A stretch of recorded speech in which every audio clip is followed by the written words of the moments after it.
What's going on, everybody? Hope you guys are doing well. Man, we are here another day. It's another Monday of jam-packed content. I'm sure it's all around your airwaves, on the tube, or wherever else you may get your content from. Thank you guys for tuning in.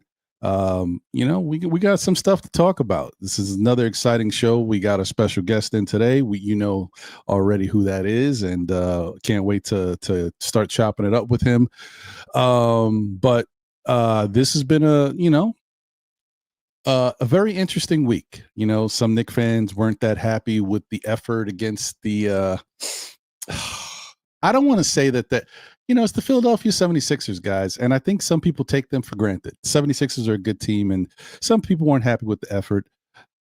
Yet we did win a tough game against Indiana with a shorthanded squad. So you got to take the good with the bad. You know what I mean? If we flip the games, it's no different. Still 1-1 on a 2-game stretch. It doesn't matter who you beat as long as you come out in a favorable setting. So I think that it's okay. That we're going to have 3 more opportunities to take on Philadelphia. The Knicks will get back.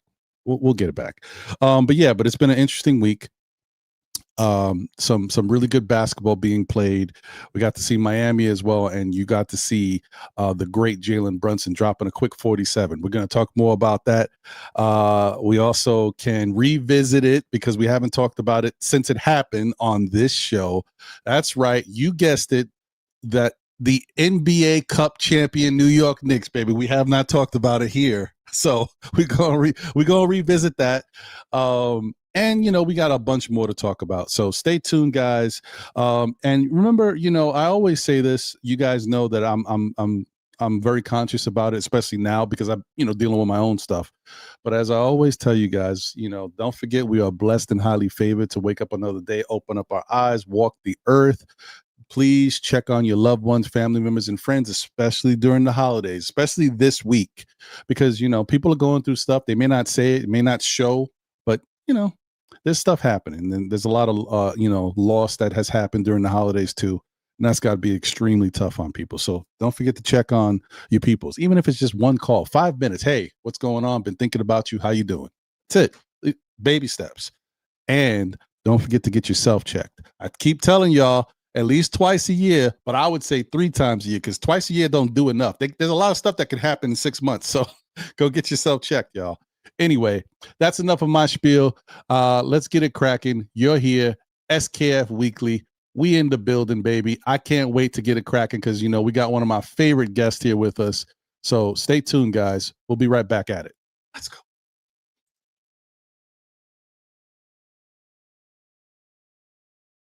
We are the New York Knicks. We are the New York Knicks. We are the New York Knicks. We are the New York Knicks. Say go New York, go New York, go. Say go New York, go New York, go. Say go New Year, new team, it's the same dream. New Knicks City units, boy, they stay clean. I just caught mine off the Fanatics in the garden with my hands in the air, we back at it.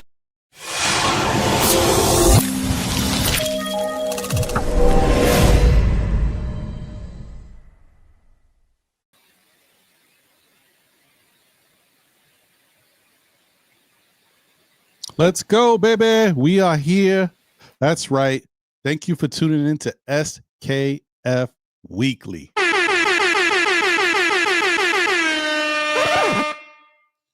I'm your man, Ron. You know where I'm going. Let me bring my guy up here. But before I do, listen, it's the holiday season. I'm y'all don't know. I'll be all festive and going crazy in this house. People telling me, shut up, cut the music down. No, it's the holiday season. Let's go.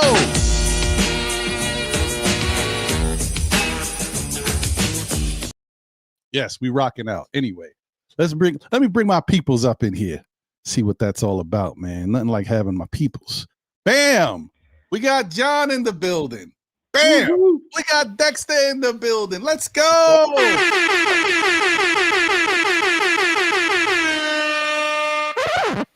Y'all know what it is. Oh man, another great time. First off, John, my brother, how you feeling? How you doing? Doing well. Highly blessed to be here, like you said. Earlier today, huh? Yeah, Yeah. I'm loving the intro. yeah. You know, we gotta be on the positive vibes, man. Good to hear it. And I'm happy to be here rocking with you as always, my brother. Of course, of course. And then the one and only Mr. Dexter Henry himself in the building, sporting the fire captain clutch shirt. What's going on, Dexter? What's up, man? Ron, John, I am blessed to be with you guys here on this holiday week, this Christmas week. We get to talk some Knicks basketball. We've been watching the team that is 20-8. Life is good, man. We're breathing. We're getting to enjoy some Knicks basketball. I told you this before we started going on live. I don't got much to complain about. So yeah, it's good. We're good. And so shout out to all the fans watching. We appreciate y'all. Yeah, no, definitely. It's good time, man. It's definitely a good time. You know, there's a lot of things that you can make yourself unhappy about, but instead of looking for the negative, let's live in the positive for a little bit. You know what I mean? Let's try. Yeah. Sure. Yeah, I like it. It sounds good. It feels good. Yeah. It feels good. There you go. I like that. It feels good. It feels good to be here with y'all. So thank you. Yes. And definitely always a blessing to be here rocking with you. Shout out to the chat. Let me get this out the way real quick, since you guys are here, always showing love to the show. You know, when we have a special guest, if you're not familiar, usually we try to, you know, entertain our guests and getting good conversation. So we won't be really referring to the chat too much. So I want to give you guys some love right now. Shout out to my brother Crim's dad in the building. Salute to you. The eyes have it, baby. Thank you for being a member of the SKF Army. He says, welcome, Dexter. Appreciate What's up, Crim's dad? How you doing? Shout out to Lena Franklin. She says, hey guys, today is my birthday. I wish Knicks had a game on my birthday. Happy birthday, Lena. And I don't know if you were able to see it in the chat. I'm going to repeat it again. You didn't respond, so I hope you're still here. But if you're not, I hope you come back to watch the replay so you know. We had a giveaway on Saturday. You were the winner in the raffle of a hat. So you actually, and I don't know if you wear hats or not. I think the first time I met you, I think you had on a hat. So maybe you can rock this, or since you're going to the Knicks game with your brother on Christmas, you can give it to him. But this is the hat you won. Nice. So shout out to you, Lena. All I need, I'm gonna put my the email for Still Knicks fans in the chat. Please respond back to the email with your full name and address so I can send it to you. I'm gonna send it directly from the NBA store, nice and easy. So thank you, Lena. Appreciate you. All right. Also, I just want to say real quick while I'm thinking about it. Geraldine McIver won a hoodie. Geraldine, your hoodie is already in the mail. Randu, you won a hat, and I will be putting your hat in the mail either tomorrow or the next day. And then we got two other winners that weren't able to claim their prizes. Drip Moore, you won the cream hat, which is this one. So shout out to you, Drip Moore. When you have a chance, please let me know. Like I said, I'll put the email in the chat. Email me your full name and address, and I'll get this out to you. And also, Divine from Knicks Real Talk, Divine and Shah. Divine actually won this hat.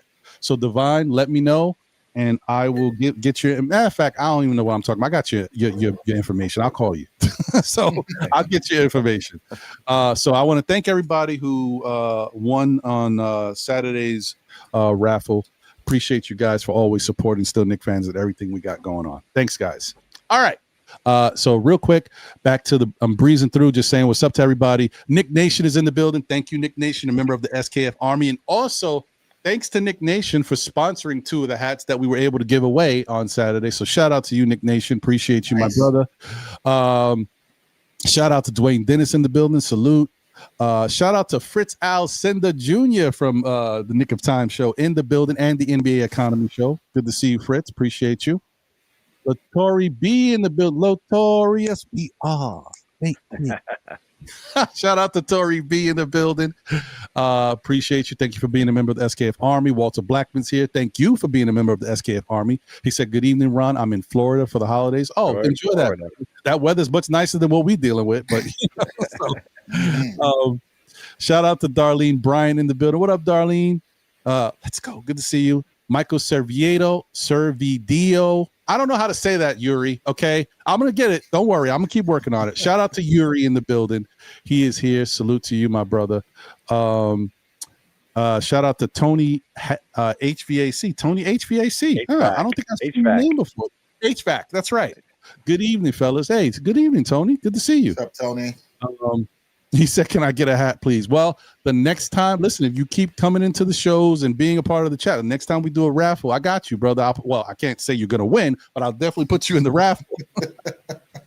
and shout out to our brother, Dat Franco, in the building. What up, Dat Franco? Appreciate you, my guy. He is like the #1 supporter of Knick content, man. He's always repping, always retweeting and sharing love on his platforms and stuff. So thank you, my brother.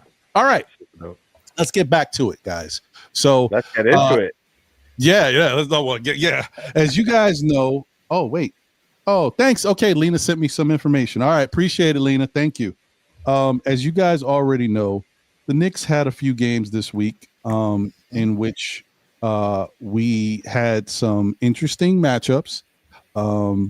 But before we get to that, and I know you guys are kind of like some of y'all on the fence. The Knick fan in you is like, yeah, is this good? Is this bad? How should I feel about it? That's right. That's right. Your New York Knicks are the NBA Cup champions. Yes, it's a reality. You just got to deal with it. But it was a nice spirited effort. They went out there, they took care of business versus Orlando, and then won a very good game versus San Antonio. How did you feel about just the whole NBA Cup thing and the New York Knicks winning, Dexter? What's your thoughts on it? So I love the NBA Cup. That's first of all. I love the NBA Cup.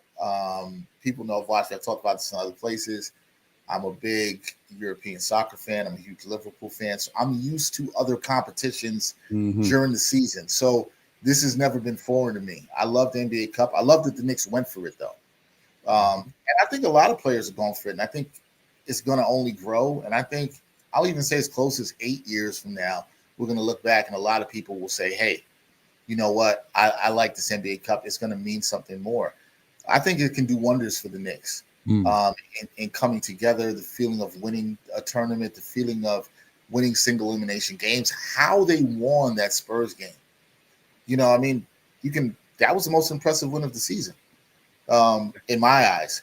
It's how they came back and won and how they did it with defense. So I like it. I thought it was great for the team. I know there's a lot of talk, Ron and John, about whether they should have put up the banner or not. I was more indifferent to that. It didn't matter to me because my thing is you can't take away the memory from the fans, whether the banner's up there or not. I'd have been fine if they did it. It doesn't bother me that they didn't. I understand the organization talking about they want to have their eye on the main goal, which is winning the NBA championship. But no, I think there was a lot of good that came out of the NBA Cup. At least that's the way I choose to look at it in terms of how the Knicks played, in terms of where you saw guys like Tyler Kolek step up in that game, Mitchell Robinson in the championship game, Jordan Clarkson, who was big in the championship game. The regular season to me is about learning what you have with your players, finding ways to win. The NBA Cup is now another part of that. And Mike Brown, I think, has done a really good job of figuring out what he wants from his players, how he's using his players. I don't know how y'all feel, but it's been refreshing to me to see just how Mike Brown has been using these rotations. I grew up watching a lot of Knicks games with my dad, and one of the things my dad, rest in peace, that he was so annoyed about with coaching and basketball was they will only play 7 or 8 guys. He's like, well, how do you know what you have with a guy at 9th, 10th guy, 11th guy on the bench if you don't play him? It's so funny because I've thought about that with my dad lately, and he would have been so refreshed. It'd been refreshing for him to see the way Mike Brown is coaching. Like, he really would have liked this. He'd been like, Dex, see, this is what I've been talking about, right? And I think that part of it is refreshing, the way Mike Brown has just used it, the way the team went for it. I like, if you think the NBA Cup was bad, now was the schedule on the back end of this been a little rough? Yes, but that's more of a league problem. The fact that they play too many games. I don't think in the NBA they should be playing 82 games. That's a whole nother story, because now you look at this stretch for the Knicks. After the Cup, 8 of the next 11 were on the road. They do not have back-to-back days off until I think it is almost close to late January. So this is why you're seeing Brunson and OG sit out tomorrow night, because Mike Brown is trying to rest the players well. That doesn't mean they shouldn't have gone for it. Right. They absolutely should have gone for it. Winning something matters. I don't care if it's the NBA Cup.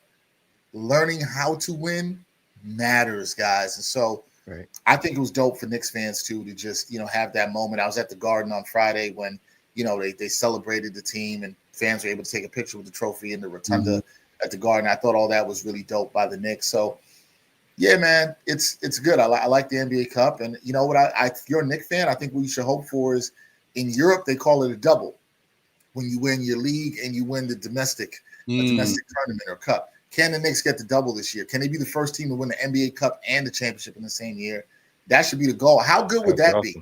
Because I'll tell you what, if the Knicks win the double, you're not going to be able to tell.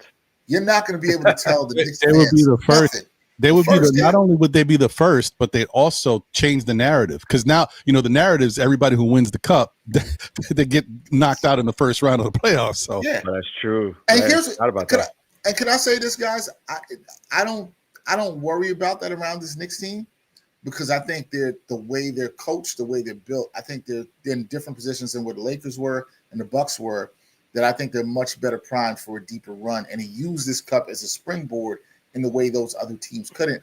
Yeah, Bucks also had some stuff where Giannis got hurt too, so that's like another factor. But Dame too, right? Dame, yeah, it's another good point too, right? And Dame getting hurt. That's a great point, John. So it's different. I mean, obviously health factors and all this stuff. So you can't just look at it in that vacuum. And Crim's dad says you get past the first round.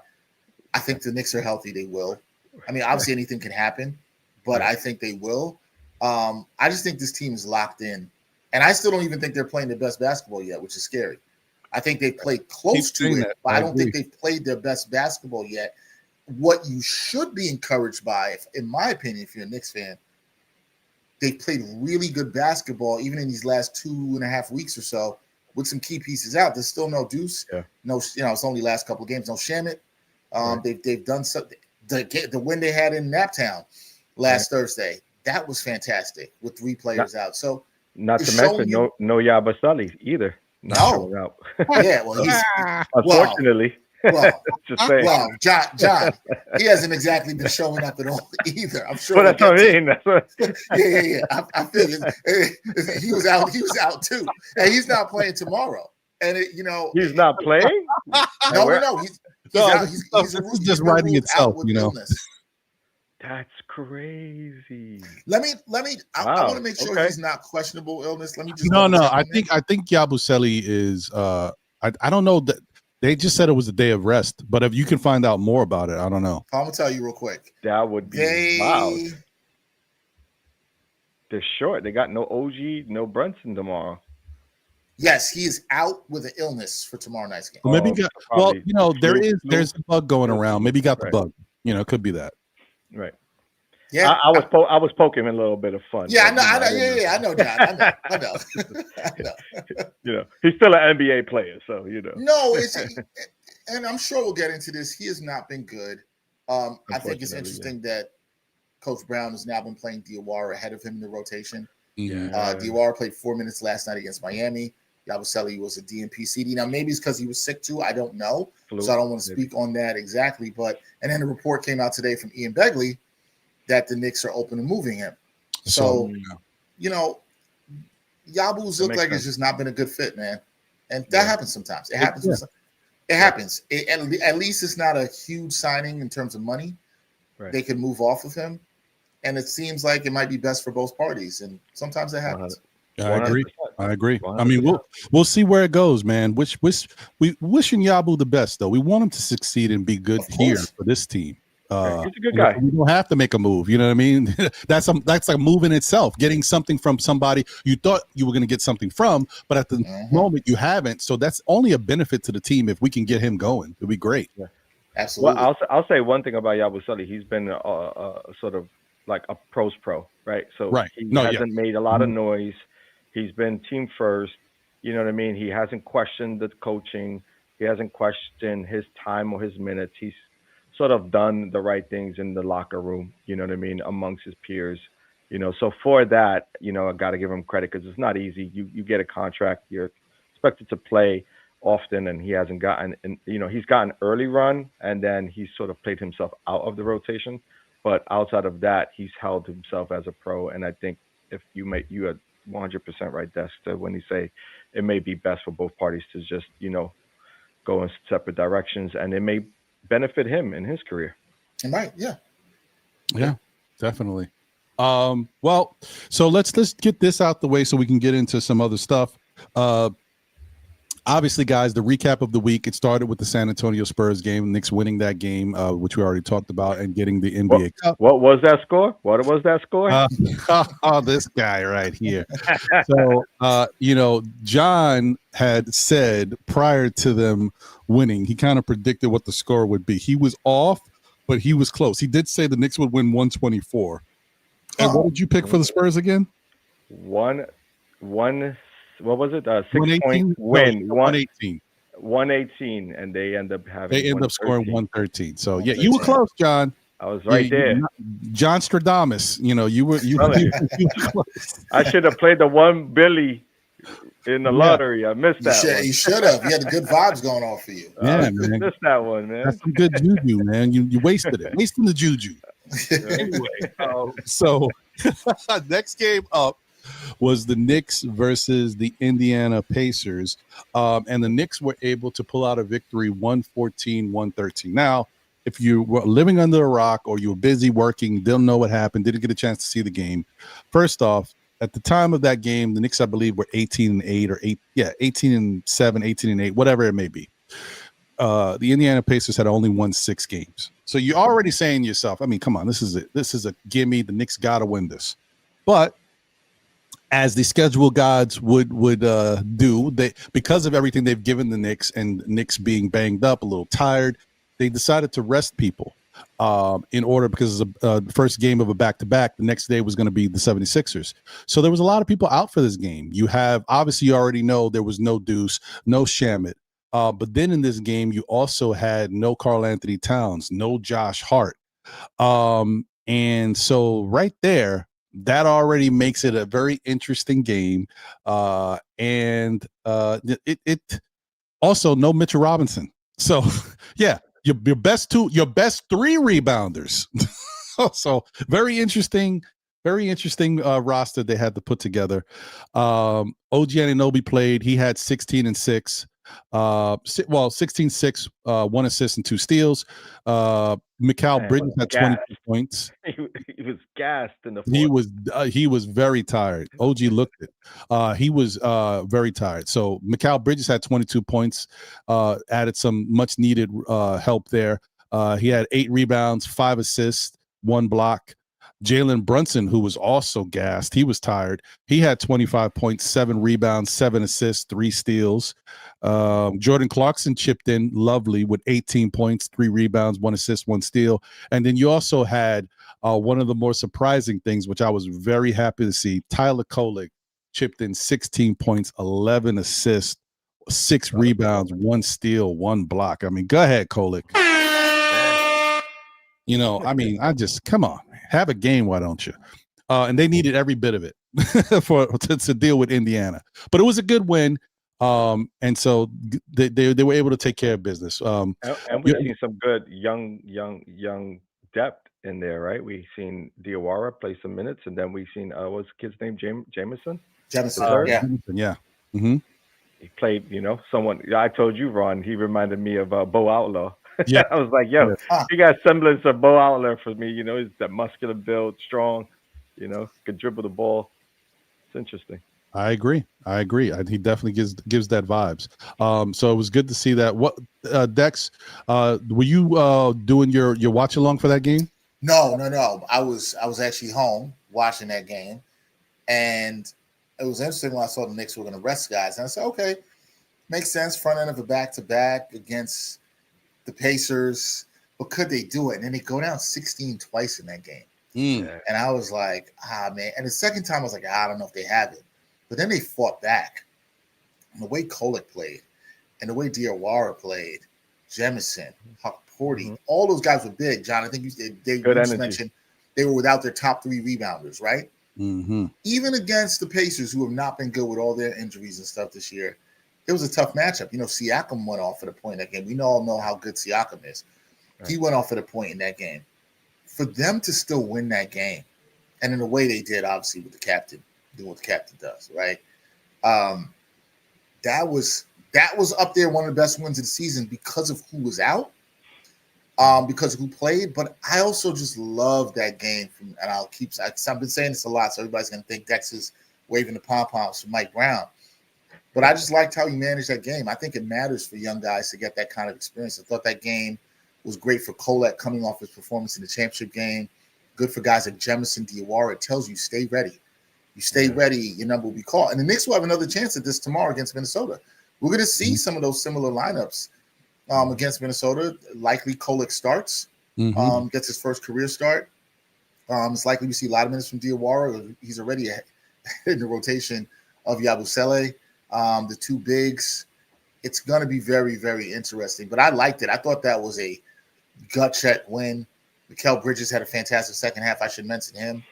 OG had a good first half. He was gassed at the end. So was Brunson. But that was a hell of a win, man. Again, it's the Pacers. So you're going to look. But they could have laid down and said, Pacers, we're going to lose this game. Oh, young guys, we're not going to push. No, they fought. I thought it was a great win for them, and I was really encouraged by what I saw by some of the young guys, for sure. No, I agree. And thanks for bringing that up, pointing that out. That was the one thing I failed to mention, which was very big in the game. Not only the fact that that the Knicks were able to pull out the victory, but how they pulled out the victory. And I mentioned this on Saturday's show because there's still a contingent of fans out there that, for whatever reason, is still not that happy with Jalen Brunson. Yes, they love that he's talented. They know how good he is, but there's still a contingent out there that's not happy with some of the ISO ball that does happen at times. And so I was trying to express the fact that it doesn't matter who the star is, especially in the fourth quarter and clutch moments. It's no matter what the system is, there's going to be moments where there's some ISO happening from these star players, whether it be like we just saw the other day, who we're going to see tomorrow, Anthony Edwards won the game the other day. He was one-on-one, doing his dribble thing, sizing the guy up and lining him up for three. It's an ISO move. Like it's just, it's going to happen. Maybe Brunson takes a little bit more dribbles to get to his spots and when he sets guys up. But that's all a part of his game. That's who he is. That's why you see the incredible footwork. It's all about him setting you up. And you can't, it's a methodical thing, the way he does it. You can't expect somebody to have that much success and just do everything one way. Like it's going to be different. The dribble might be a couple dribbles this time or be more dribbles this time. He's all it is setting you up. So I definitely think that, maybe some people are being a little too hard and harsh on Brunson, but the point that I was bringing up is the Knicks were down 2. They could have easily took a 2-point shot to tie the game. Brunson told Mike Brown, I want to go win this. That takes a lot of chutzpah, stones, cojones, whatever you want to call it. And and there's video evidence of it. And that's right. And I pointed back. Not just hearsay. We talked about this last year, John, now I'm forgetting. See, my revisionist memory, it's terrible. It used to be I would remember this, but it's either they played Brooklyn or Orlando. One of those two teams, guys, you guys know in the chat which one it was. The Knicks were down 1 point with, like 6-7 seconds left. Brunson was in the corner, Brooklyn, right in front of the opposing bench. I was at that game. Brooklyn. Oh, you were there? Oh, man, what a game to be in. And Mikal Bridges had the block to finish it off at the end. Brooklyn. What a man, you was there. I was there. So that game, all Brunson had to do was shoot a 2, correct, a layup, whatever, and we take the lead. No, he shot a corner 3. You know how much pressure you got to be under, mentally, how strong you got to be, because if you miss that shot, you're gonna hear it. Because why'd you take a 3? All we needed was a 2. So that's it just shows you the type of guy that Jalen Brunson is. And this is what I was bringing up. But to the point is, obviously, he's the closer. He's the captain. He's Mr. Clutch, won the award last year. And that was just another example of it versus Indiana. So I just wanted to bring that up so we can. There's the reason why Dex is wearing the shirt, There you go. That's a fact. Captain Clutch. That's right. So let me see. Oh, and man, I see somebody's here. Give me 1 second.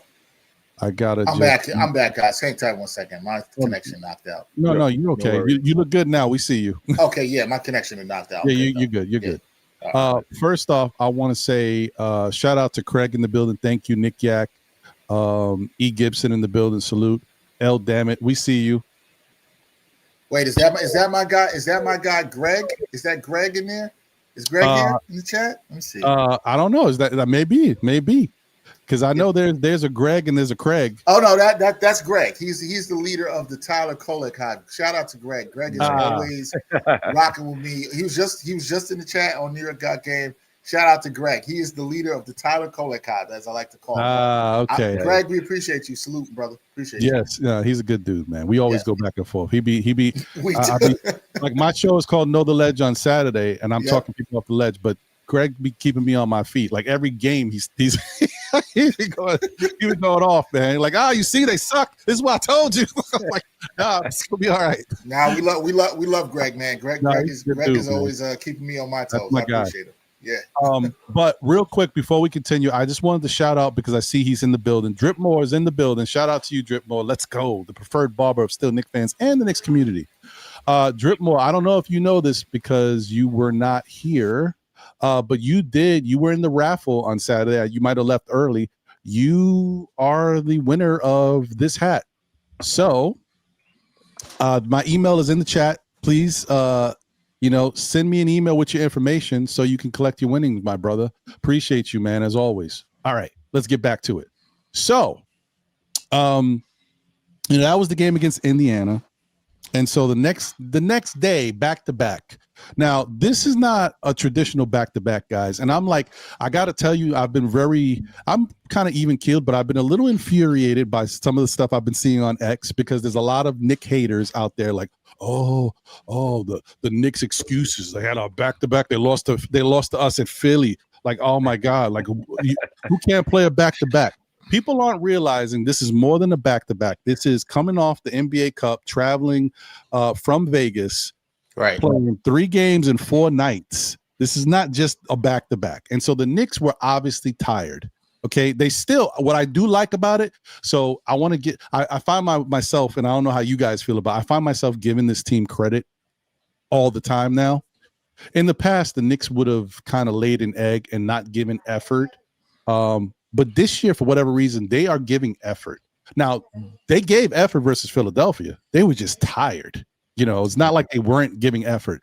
So I just want to shout them out for continuing to play and trying to win the game, even though they were so gassed. Guys were so tired. Most of the starters hitting the front of the rim with their shots. Jalen Brunson was gassed. OG Anunoby scored 2 points. I mean, he was done. Like it was tough one to watch for them. Philadelphia wound up winning the game 116-107 behind continued great play by Tyrese Maxey, who to me is the next best thing in this league. He's going to be for years to come. The kid is only 25 years old. He's got a big, bright future ahead of him. And also VJ Edgecombe, another young blossoming prospect that they have over there. They got some weapons. They got some stuff that they can work with. You had some quiet games from other people. Jalen Brunson was 7 for 22, had 22 points, 9 assists, 6 rebounds. Once again, we talk about Jalen Brunson like if he's small, he doesn't do this, he's not very athletic. 22 points, 6 rebounds. 6 rebounds for the 6'2" guy, right? Some people say he's 6 feet. I mean, you got to give Brunson some credit. 9 assists, doing things that help the team. Mikal Bridges had 21 points, another 20-point game, 7 rebounds, 5 assists. Karl Anthony Towns had 22 and 11. Josh Hart finished with 5 points, 6 assists, 10 rebounds. And Mitchell Robinson. I got to get all you guys' takes on this guy. Mitchell Robinson did something that was so phenomenal to me, and I'm telling you, it was like somebody had, like you told me I had won money. I was so shocked watching Mitchell Robinson. I was like, what is happening here? This guy went out there, had 21 points, 16 rebounds in 26 minutes. And if that wasn't phenomenal enough, he also chipped in 2 blocks, a steal and an assist, but he hit 7 of 8 free throws and hit 6 free throws in a row. Is this the same Mitchell Robinson that shot 17% for the season? It's crazy. Anyway, Dex. So I was at that game. Oh man, you're at all the games. And I do work sometimes from the games, and I was there, and I could the loudest cheers that night were from Mitchell Robinson and Tyler Kolek.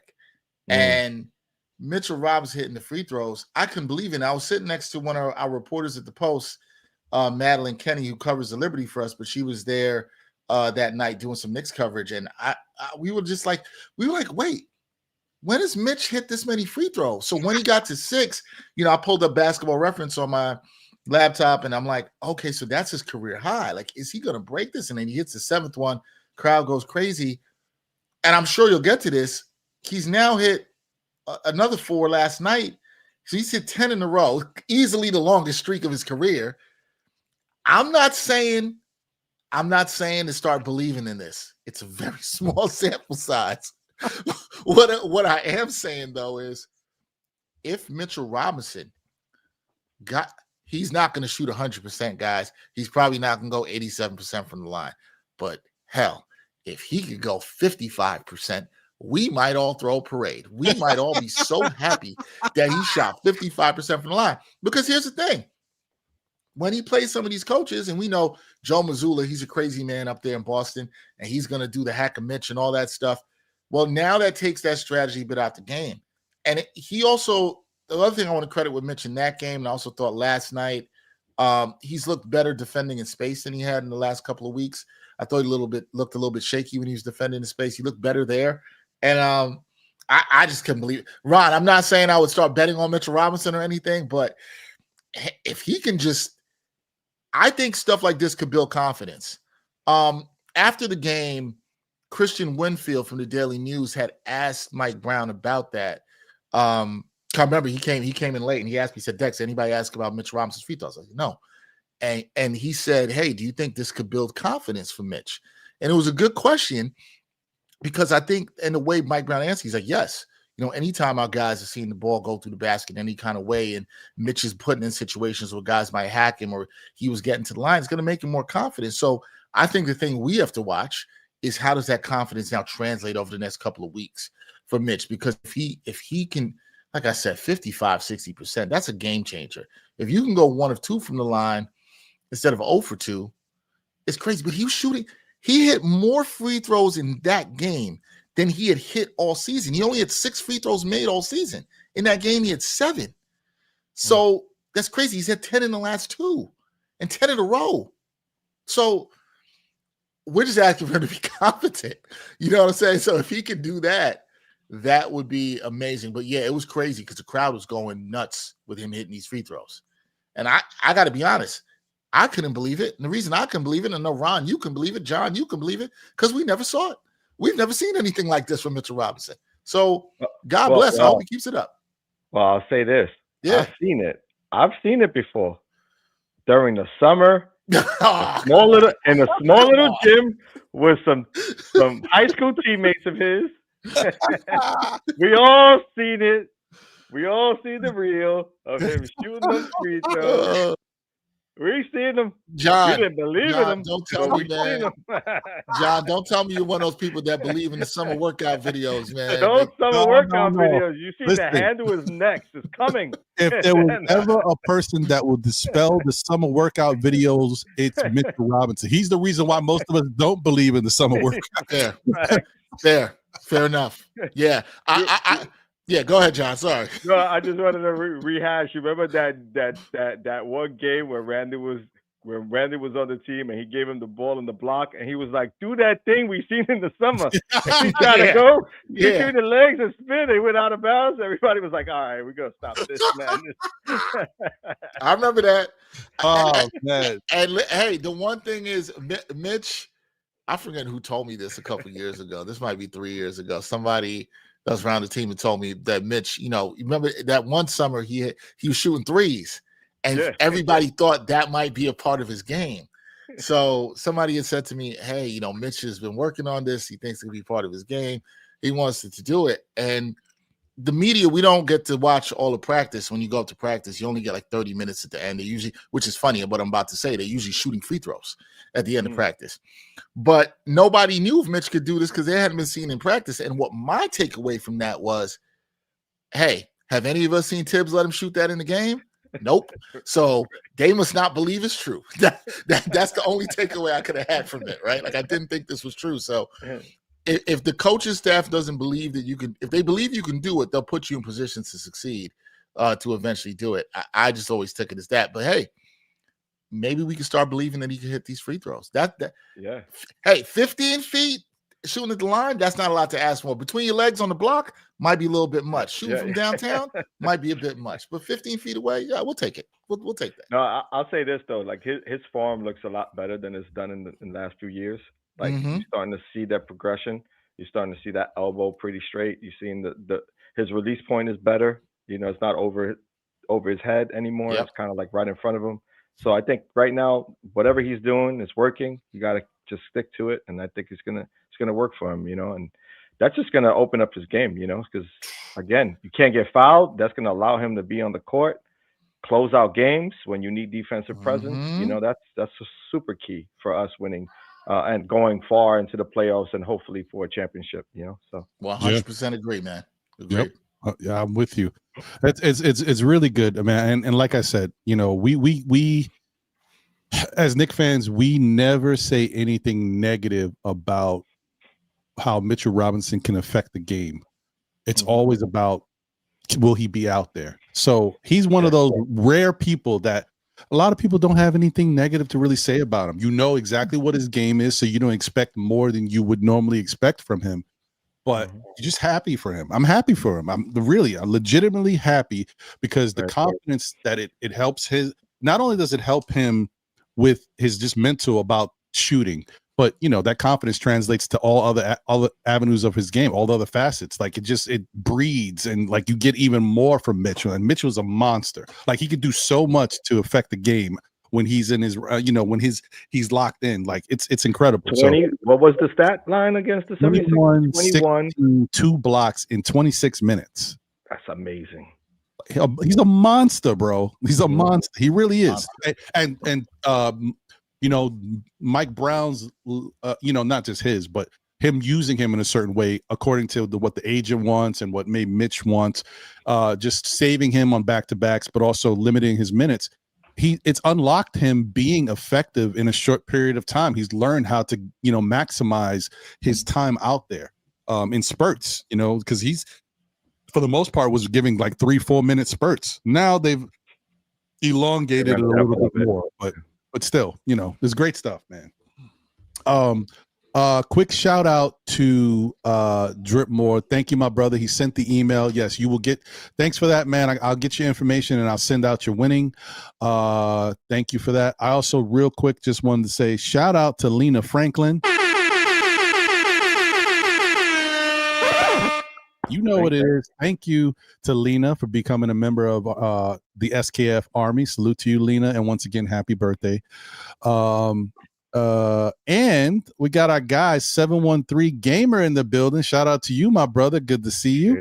And also thank you for gifting some memberships to some people. Let's go. He gifted 5 still Knicks fan memberships. So there's some new members of the Army. Hey, okay, hold on one second. I apologize, guys, because for whatever reason, when you do this content thing, you see that the whatever you're using, it can help you a little bit, but it doesn't have all your answers. So I just want to acknowledge the people who got these gift memberships. It's only right, but I can only do that by going to YouTube and seeing it from there. So bear with me 2 seconds. Shout out to Just Cause 119. You are a member of the SKF Army now. Walter White, you are a member of the SKF Army. Pistol P in the building, you are a member of the SKF Army. Building Blocks, my guy, is a member of the SKF Army. And last but not least, from the generosity of the 713 Gamer, Michael Servieto, Mr. Yuri himself, is now a member of the SKF Army. Shout out to you, man. Awesome. Very dope, very dope. Okay, So, we pretty much took care of all the games this week except for one, guys, because that loss to Philadelphia had put, kind of a bad taste in some people's, mouths. They was like, no, we don't want to lose to Philadelphia. They're one of our arch rivals. So some people couldn't stomach that as it is. But we had to figure out a way to get back to some good living, man. You know what I mean? Let's get back to our winning ways. And so there came the game on Sunday versus the Miami Heat. And we talked about it when we did the pre-game run through or whatever for Miami. When you look at these two teams on paper, I mean, they're almost, like night and day, identical, bro. Like they match up so well against each other as far as how they play. The personnel may be different. The Knicks may have more like star power and stuff when everybody's healthy, but it's just how they match up and play. It's very similar. Play very similar. Yeah. Like the rebound and intentional about rebounding as a team.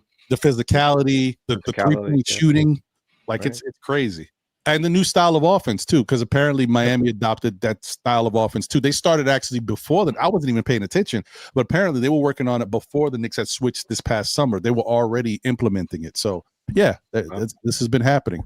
But the Knicks wound up winning this game 132-125 behind some incredible play by Jalen Brunson. We're going to come back to it, but OG Anunoby, OG was a tale of two cities, guys. And I got to tell you, I've never seen somebody start a game so off and then be so efficient in the second half of the game. OG Anunoby didn't score in the first half and wound up putting up 18 points in the second half on 6 of 12 shooting, 2 of 6 from 3. Finished with 2 rebounds, 3 assists, 1 steal, and 2 blocks. He was all over the place as he usually is with the ancillary cats. Josh Hart had 13 points, 10 rebounds, 5 assists, 2 steals.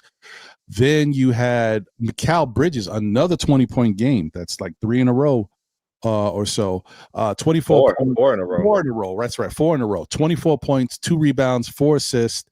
Jordan Clarkson chipped in with 10 points, 2 rebounds, 1 assist. And you also had Mitchell Robinson with 9 points, 7 rebounds, 2 assists, 2 steals, a block, 3 of 3 from the free throw line. Just, you can't be mad at that. Tyler Kolek also had 6 points, 4 rebounds, 3 assists. And then we had Karl-Anthony Towns. Now, some people are losing it a little bit on this. I'm not going to make a big deal about it, but I will say we need more. You know what I mean? We do need a little bit more. Karl-Anthony Towns finished with 2 points, 6 rebounds, 2 assists, and 2 steals. But when you hear Karl-Anthony Towns finish with 2 points, you're like, what? He only took 5 shots, guys. But it's just something, he was in foul trouble, but not terrible foul trouble. Like he finished the game with 4 fouls. He did get 2 early and then got a 3rd shortly after, but he was able to play through. It just, for some reason, it was one of those games where Miami maybe said, let's try to take him out of it. He didn't help that much. He kind of moved back and let everybody else cook, but it is what it is. And then you had Jalen Brunson, who had an incredible game. His most points ever scored at the Garden, 47 points, 3 rebounds, 8 assists. I mean, 47 points.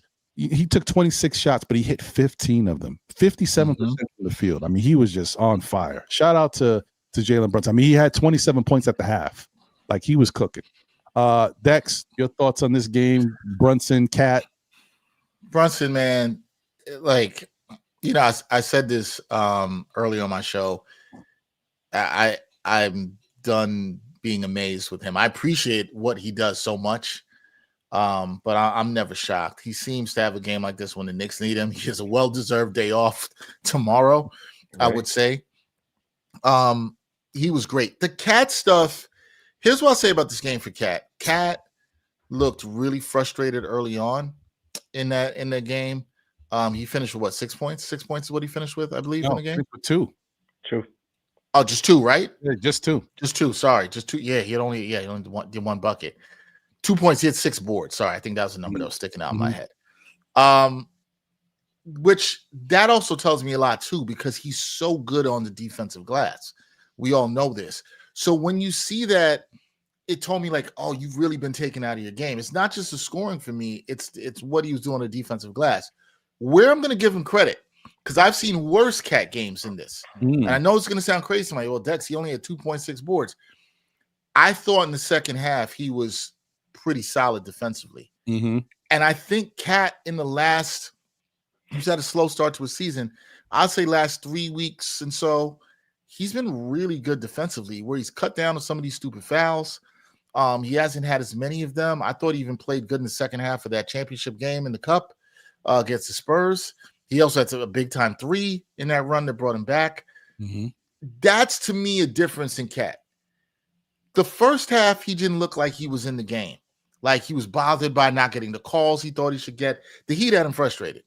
Wasn't rebounding. It took him, he was completely taken out the game. In the second half, he found a way to impact and more with defense. And that's not as what you can say a lot of times about Karl-Anthony Towns. And listen, I know this is year 10 for him, and you're starting like, okay, are you going to see a great improvement from him? Probably not. But these little things matter. How he handles adversity, how he deals, going through things when they aren't going his way. I thought that was key. And so if Cat's not going to have a game where he's not scoring the ball, that's fine, but don't let it impact your rebounding. Don't let it impact the defense. He did it late, and it was huge because other guys stepped up. We talked about Mikal Bridges.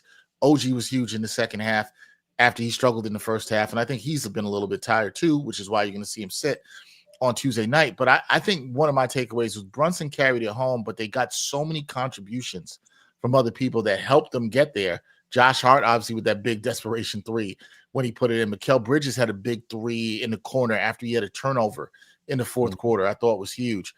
But I got to give Cat some credit, because I've seen worse from him where he's completely out the game, making silly fouls and hurting his team. He didn't hurt his team enough where it was like, we need you.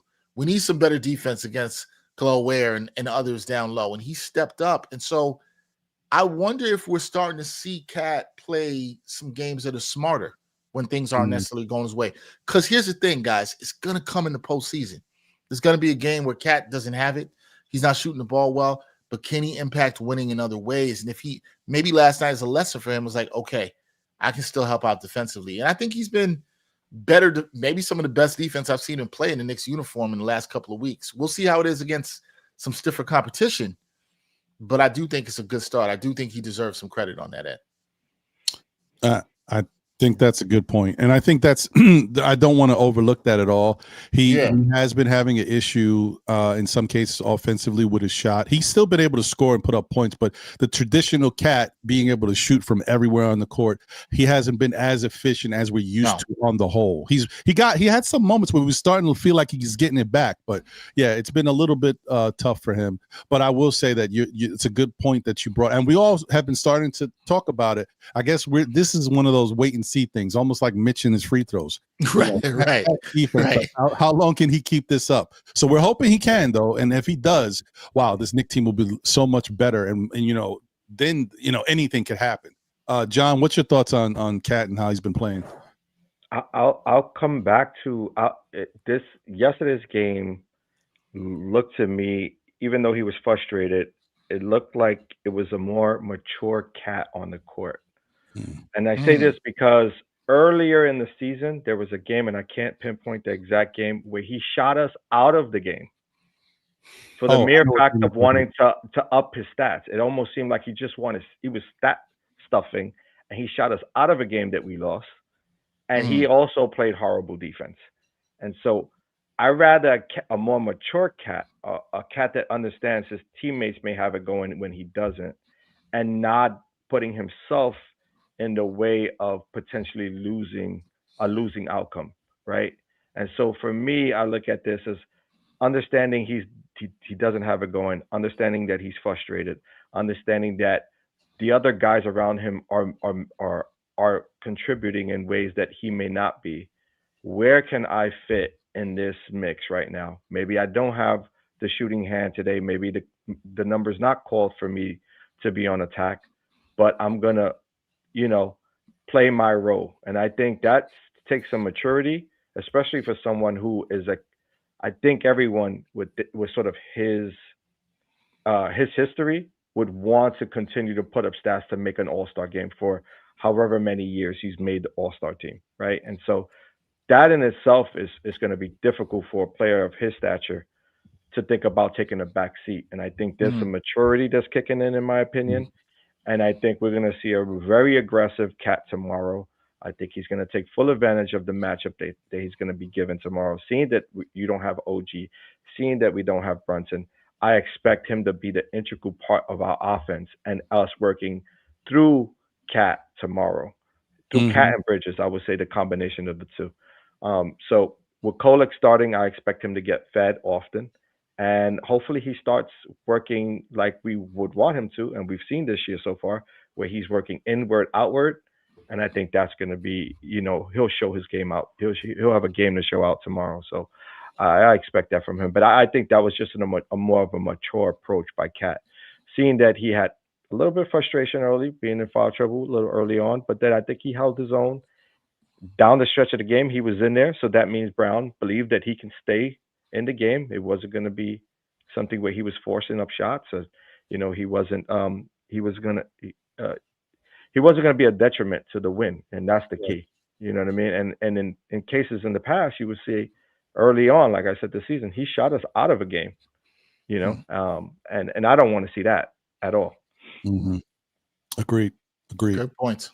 Yeah, I think that's probably what we're going to see. And shout out to D-Rex in the chat was asking if we don't know for sure, but we're assuming that most likely Kolek is going to start. So yes, that would be his first NBA start. Yeah, right. I mean, we could assume that, right? Deuce is out. Yeah, no Deuce, and so no Jalen, no Deuce. Who else would there be? And I doubt that the pecking order allows for Jordan Clarkson to be the ball handler when Kolek has been playing recently. It doesn't make sense. So yeah. I'd be stunned if he started Clarkson over Kolek. Yeah, that would be kind of wild. Like I think you'd want more Clarkson's role coming off the bench and being I don't see it.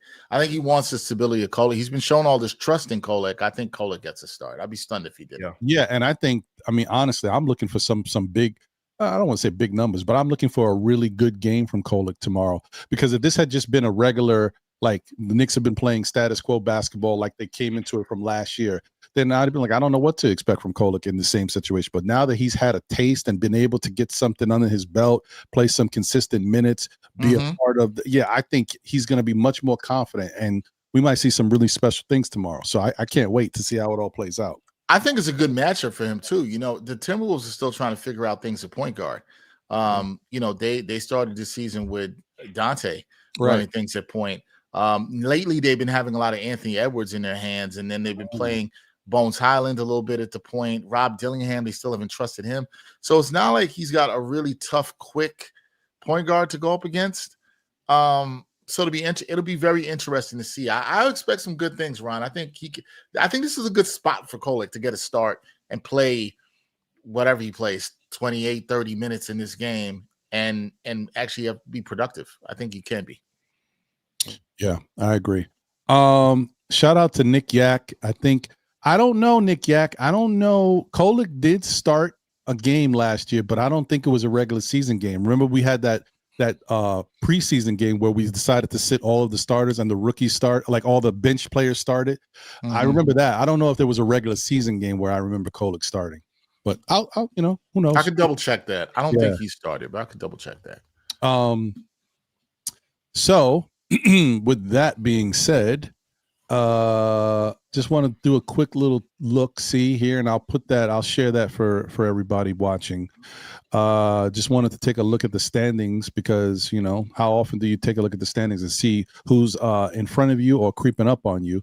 And we know currently the Knicks are in second place, but let's see if there's been any movement, right, to what's happening below. So currently right now you got the Detroit Pistons at first place at a 22-6 record. The Knicks are at 20-8. They've won 8 of their last 10, and Detroit's won 7 of their last 10. They've been hot too. Boston has also been pretty hot. 1 of 8 of their last 10. Philadelphia, the team we just talking about, they've won 7 of their last 10. They've been playing good basketball, guys. Orlando is 6-4, and then Toronto has lost 3. So, really the teams to look at, when it comes to movement right now, Orlando, Philadelphia, Boston, and just keeping an eye on Detroit because they're still in front. But the Knicks are getting close; they're gaining on them, and I do think that when it's all said and done, at some point the Knicks are going to be in first place in this Eastern Conference. I don't know if they'll stay there. There's nothing wrong with being 2. As I've said before, guys, by the time the regular season ends, whether the Knicks are number 1 or number 2, it doesn't matter. They both get buys. I don't care. Either one. The key is winning the matchup, right? Right. Well, that's definitely the key. So, yeah. You want a home court advantage if you end the season with a similar record, close tied record. You want to have that, over them. So I agree with that. All right. So that's what it's looking like, guys. Let me get this off the screen. So one of the things we have noticed throughout all of this little, good role that the Knicks have been on is the offensive output. The Knicks have been putting up points in bunches, man. And I thought it was very interesting. I don't have it pulled up, but hopefully you guys were able to take a look at it in the chat. I don't know if you've seen it, Dex, or if John, if you've seen Eric Spoelstra's little blurb about the Knicks. No, I saw it. Yeah, I did. I see it. Saw his comments. Very complimentary of the Knicks. It was very and don't get me wrong. Eric Spoelstra he's a very professional guy. Whenever he's talked about any opponent, he's always been complimentary. But I've never seen him talk about the Knicks in such a way.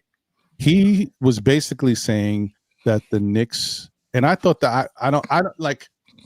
That sounds bad. I almost didn't want to believe him to a point because I'm like, I appreciate the professionalism in which he's looking at and talking about the game, but I almost kind of feel like he was saying it in a way to kind of get to his players, right? Because he was really he basically said the Knicks have a killer instinct. You can't you got to beat them at all angles. You can't take your foot off the gas because they know how to win. I was like, wow, right. This is interesting. I mean, I appreciate it, but I'm like, I just never heard. I'm like, this is interesting. He also said, Ron, where they are, we're trying to get there, and we need to get there. So I think two things can be true. I think he was saying that to motivate his team. Absolutely. Mm-hmm. Absolutely. I don't think so at all. Eric Spoelstra is a great coach. I think he's the best coach in basketball. He knows what he's doing. But I also think he was showing, I think what he said is true about this Knicks team. I think this team hates to lose. I think it goes to what I said about their win in Naptown last Thursday. Mm-hmm. You're seeing this team 1 through 12, 15, whatever you want to say, have that kind of fight. And you see that. It's a gear you get to when it comes to win. It shows from the cup game. They've shown it in so many different ways. And I think they're starting to hit their stride and figuring that out about we don't want to lose. No matter what we're down, we don't play our best. You mentioned it too. I think it was a great point, Ron.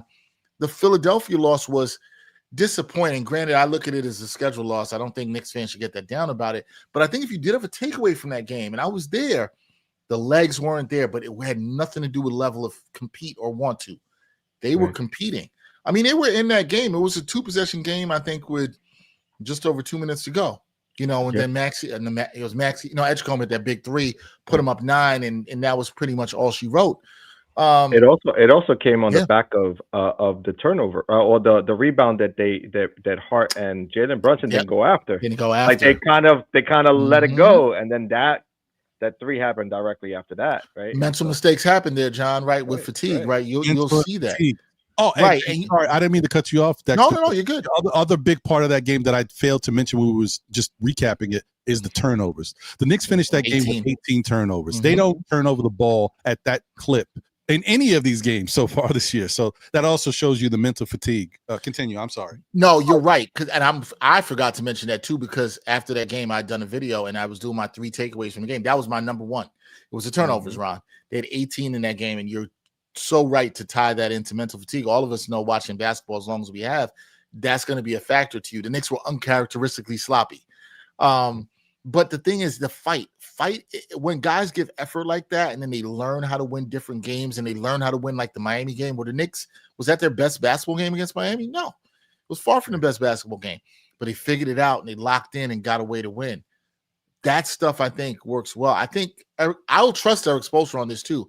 Eric Spoelstra's coach. He's a championship-winning coach. He knows what that looks like. Right. He knows exactly what that looks like when a team's got that or they don't have that. You either got it or you don't. And Ron, you and I said earlier, we still don't even think the Knicks have played their best basketball. I'm inclined to agree with you, but they have that thing. And where I feel like I really felt it in this all last week, San Antonio game, 100%. Followed by the Indianapolis in the game in Indy. That to me said a lot.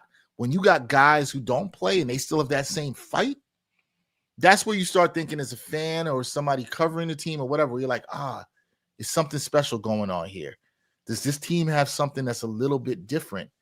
Right. And if you ask me, I think a lot of this has to, a lot of what we're seeing is this is why the team decided to change the coach. Mm-hmm.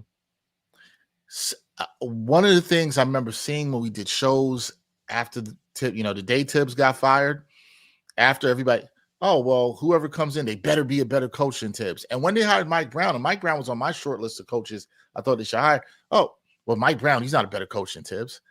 Mm-hmm. Sometimes it's not about whether exactly you think somebody's a better coach than somebody. Sometimes it's, are they the right person for the team at this time to get them where they have to go? Can they empower the players in a way? What I think Mike Brown's doing the way he coaches, I think Mike Brown's a damn good coach. I think Mike Brown's also a coach who has learned a lot from his previous stops. Has seen a lot, sat back a little bit with the Warriors, did his thing with Sacramento, now is back here with the Knicks. He's had some life experience. He's seen some things. Mm-hmm. So he knows how to communicate with his players, knows how to empower them, knows when to rest them. I think that's so important. How to use the regular season so you can get the most out of them in the playoffs. That's the goal. That's the goal. And you can win and do that at the same time. And I think the Knicks knew that. He's more collaborative. He used that word a ton on media day. But then you've seen him. It's not just talk. He's done it. He put Josh Hart back in the starting lineup. If a guy's not playing good, okay, he's going to empower somebody else to do it. We're seeing that, I think, now it's very small minutes, but Mohamed Diawara, look how he's empowered Kolek. Right. You have to really ask yourself, I love Tibbs. I think Tibbs was a great coach. Salute to Tibbs for what he did with the Knicks. But would he be playing Kolek the way he's playing him now? Yeah, probably not. No. And for the Knicks to get to where they had to go, I'm not trying to make this just about Tyler Kolek because it's not. But for them to get to where they had to go, they had to get somebody to maximize the whole roster and could push and learn these things during the regular season so that if they need a guy in the playoffs, that's it. Or, hey, a guy like Yabusele's not playing. Yeah, I kind of respect this about Mike Brown. To hell with the fact that we gave you the TMLE and we're paying you $5.5 million or whatever. You're not performing, so you're going to sit. Somebody else who's performing is going to play. Right. Players respect that. I can tell you, people respect that. The one thing I'll say all the time, Ron and John, is we love sports, but we got to remember it's still a job, just like any other workplace. None of us, we work with people, and if somebody's not doing their job, how do you feel about that? Right. You're like, I'm here working. This person's not doing what they're supposed to do. People start feeling some kind of way. Mm-hmm. Coaches know that. Managers know that at jobs. They got to see that. They got to put people in positions to succeed. Somebody else ain't going to do it. We always say next man up. But you have to be about that. I think Mike Brown is being about that. Now, look, Mike Brown's going to get judged when it comes to April and May and hopefully June. But right now, what he's doing to the regular season, I think is maximizes Knicks team. And I still don't even think they played their best basketball. I still think they've got another gear to go. I really believe that. Yeah. And Dex, you hit on something that I had mentioned on Saturday's show. And this is the same feeling I got. Now, I'm feeling this is different. I feel this is more of a team thing, and I feel a little even better now with what I'm seeing. But it's the same way I felt when the Knicks first got Josh Hart. When we first got Josh Hart and he started to really go out there and be comfortable and show what he could do, I was like, man, these Knicks are playing different. Like the stuff that we was missing, he's because, at that time, Josh Hart, John, we talked about them losing games in the fourth quarter, them having terrible third quarters, and that still followed them, the third quarter stuff. But the fourth quarter stuff was madness, losing 20-point leads and stuff. It was crazy. So when Josh came here, and then once we got Dante, it definitely changed. But Josh was like the first part of it, like the hustle, the grit, people like fighting. It started to happen. I'm like, okay, And so what you said, Dex, what I noticed, and I said this on Saturday, I said, man, I don't know if you guys, there's something different going on here with because they're playing like with a little bit more fight. Like last year I would question the Knicks because either we played poor defense. Mm-hmm. There was only two things I ever cared about. Knicks could always score. They had the offense. It was either the Knicks lacked effort or we played poor defense. Mm-hmm. This year, I don't know. Maybe somebody could point that. I think maybe somebody said something like the first or second game or third game of the season. I can't point to a game where I haven't seen the effort from the Knicks. It's like every game I'm seeing the effort. Now, defense is a different story. Sometimes maybe it doesn't hit the way you want it to hit. But the effort, I've seen the effort every game. And to me, that's already telling. Not only do you get the effort, but I think offense, the Mike Brown system and how it's affected the guys, moving the ball, giving guys touches, keeping them engaged in the game. Nobody's just looking at Jalen Brunson doing his thing and feeling like, okay, well, I'll watch the captain do it. There's more going on now. And that engagement is what gets guys to play. And we talked about this before. John and I both played ball. We played ball against each other. We played ball from the same hood. Yeah, you can go out there, get a block or two, get a rebound, dish the ball, pass, get assist, whatever. But when you score the basketball, all of a sudden, next thing you're back on defense. Let's go! Like you hyped up. Like it's something about being involved in the offense, especially for a defensive player that doesn't get a lot of looks. You get more out of guys, and I feel like now with this new style of basketball, Mike Brown is getting that out of guys, getting people more empowered, even to the littlest thing. We talked about, I see guys talking about Tyler Kolek and how not only is it helpful and refreshing to see him out there with Jalen Brunson at times because Jalen can play off ball, but you have another ball handler and he knows where to go with the basketball. And also people are talking about how he really features the big man, like he gets these guys involved. I mean, I don't know if you guys noticed, but have you noticed the last couple games, Jalen Brunson throwing lobs to Mitchell Robinson, like starting to get things going, like feeling more comfortable doing it too. So I'm like, it's all starting to materialize. And like I said, we're not there yet. I'm still waiting for that next level offensively and then the next level defensively. We still haven't seen it, but I know it's coming. But it feels different. You're right, Ron. It does. It feels different. Like, I think all of us watching it, you can't tell me it doesn't feel different. And you're right. I can't pinpoint a game where they didn't give effort. There might be games where I thought they shot poorly. Chicago early in the season. I thought when they played Memphis on that back-to-back, I believe that was with Minnesota. Some of that game I thought was because the game before they did not put Minnesota away the way they should have. I thought that was more of it, but I never felt like effort. I love that point, but you used a great word, Ron, engagement. I love that word. I'm going to have to take that going forward. I'm going to salute to you on that because how everybody's engaged feels different. And it's a great point. Even when you're playing, whether you play ball at any level or you play pickup in the park, you're right. When guys, when you play with five guys you don't know and you go to the park in your hood and you get a basket, you're right. You feel better. You feel lighter. Like, I feel like I'm part of this. And you said it on your Saturday show, some people were still talking about not liking the way Jalen Brunson plays. It's so funny because I watched this year and what Mike Brown has done with him and the way he's used him off the ball and how that has made, to me, Jalen Brunson way more efficient in late game situations. Mike Brown talked about this in training camp, and now I think you're really starting to see the fruition of it. Jalen Brunson's assists also been up in the last couple of games. If you look to it, and overall, and I love how you specifically pointed out him going to the bigs. I think it's all great points. This is what I'm saying where the team's not even complete yet. Mikal Bridges, we talked about, he scored 4 points, 4 games, 20 points he scored in a row, 4 games. Before that, he had struggled a little bit. He had about 2 or 3 off games right before the cup started. I think even that first game in Orlando. But now he's starting to seem to come back into his own. Guys are going to have small ups and downs, but is everybody engaged? Is everybody bought into the process? And I still also think the Knicks offense that I'm not worried about. I won't say I'm worried about the defense. They're right on the door of where I thought they could be. I said I thought they could be a top 8 to 10 defense. They're right now 14. They're like an eighth of a point, I should say. I think behind like the team that's in 10th. So they're right on the door being a top 10 defense. They clean some more things up. They can be better. But engagement, I love that word, Ron. I love it. I love it because you can see engagement. You can feel it. as a fan. And the other thing is, Dorcosaurus Rex says right here, the starters mentoring the young players will make the starters better. It also comes full circle. I agree with you. And that's the thing I'm talking about in terms of, take your word again, Ron, engagement. That mattered in the game against Indy.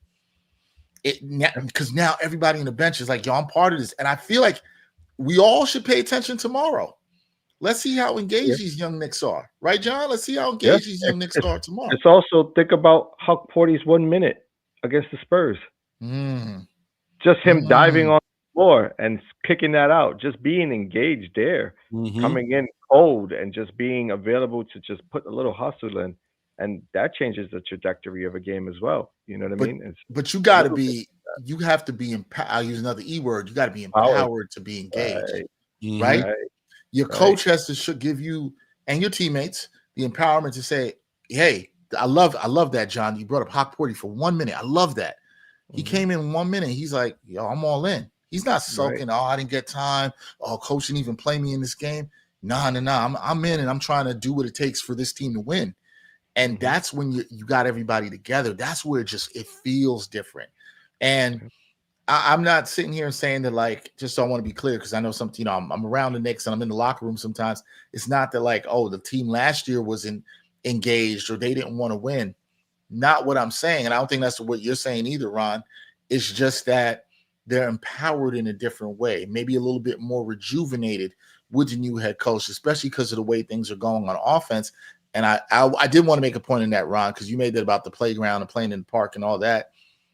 I was doing a film breakdown at the last week that we dropped, and I was talking about what the Knicks did right in the NBA Cup run. And I'm saying, like, these principles that Mike Brown has had. And with fans, when you watch this game and the Knicks get a ball, get a rebound and they're pushing, if you can, watch the wings, man. Watch Josh Hart. Keep your eye on OG. I know we're trained to watch the ball, but watch Josh Hart and OG and Mikal and how they sprint to the corners and what that does for the team. Now, whether they get it open or they take a three or not, sometimes you're seeing there was a play, I think it was against I don't remember if it was Raptors or Orlando. I can't remember which game it was, but OG got it in the corner. We talked about in film school. He head faked on a three. Person bit too hard, and he had an opportunity, drove right to the lane, jammed. And it was such an easy play where the only dribble was when OG put it on the floor. The ball came up to Brunson. He got it to him. Guys know where they're supposed to run. That's the thing I'm watching. When I watch these games over, I'm like, these guys know where they're supposed to be. Nobody looks lost. That was another thing for me in the Indy game. Guys came in, Ron and John, and they knew where they were supposed to be. Right. Muhammad Diawara looks more engaged and know where he's supposed to be than Gershon Yabusele.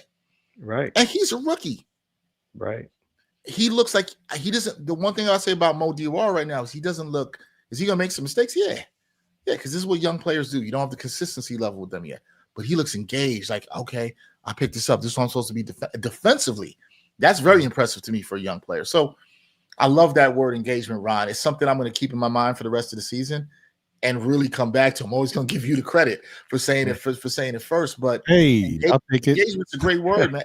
It's a great word to describe what we're seeing. It was a great word you used. Listen, I get one word every year. Last year, my word was ancillary stats. Ancillary stats. And these guys give me ancillary stats. This year's engagement. I'm looking. New Year's right around the corner. I'm looking for my next word, people. Next word. I like it. To include on the sort of the added measures that Brown has put in.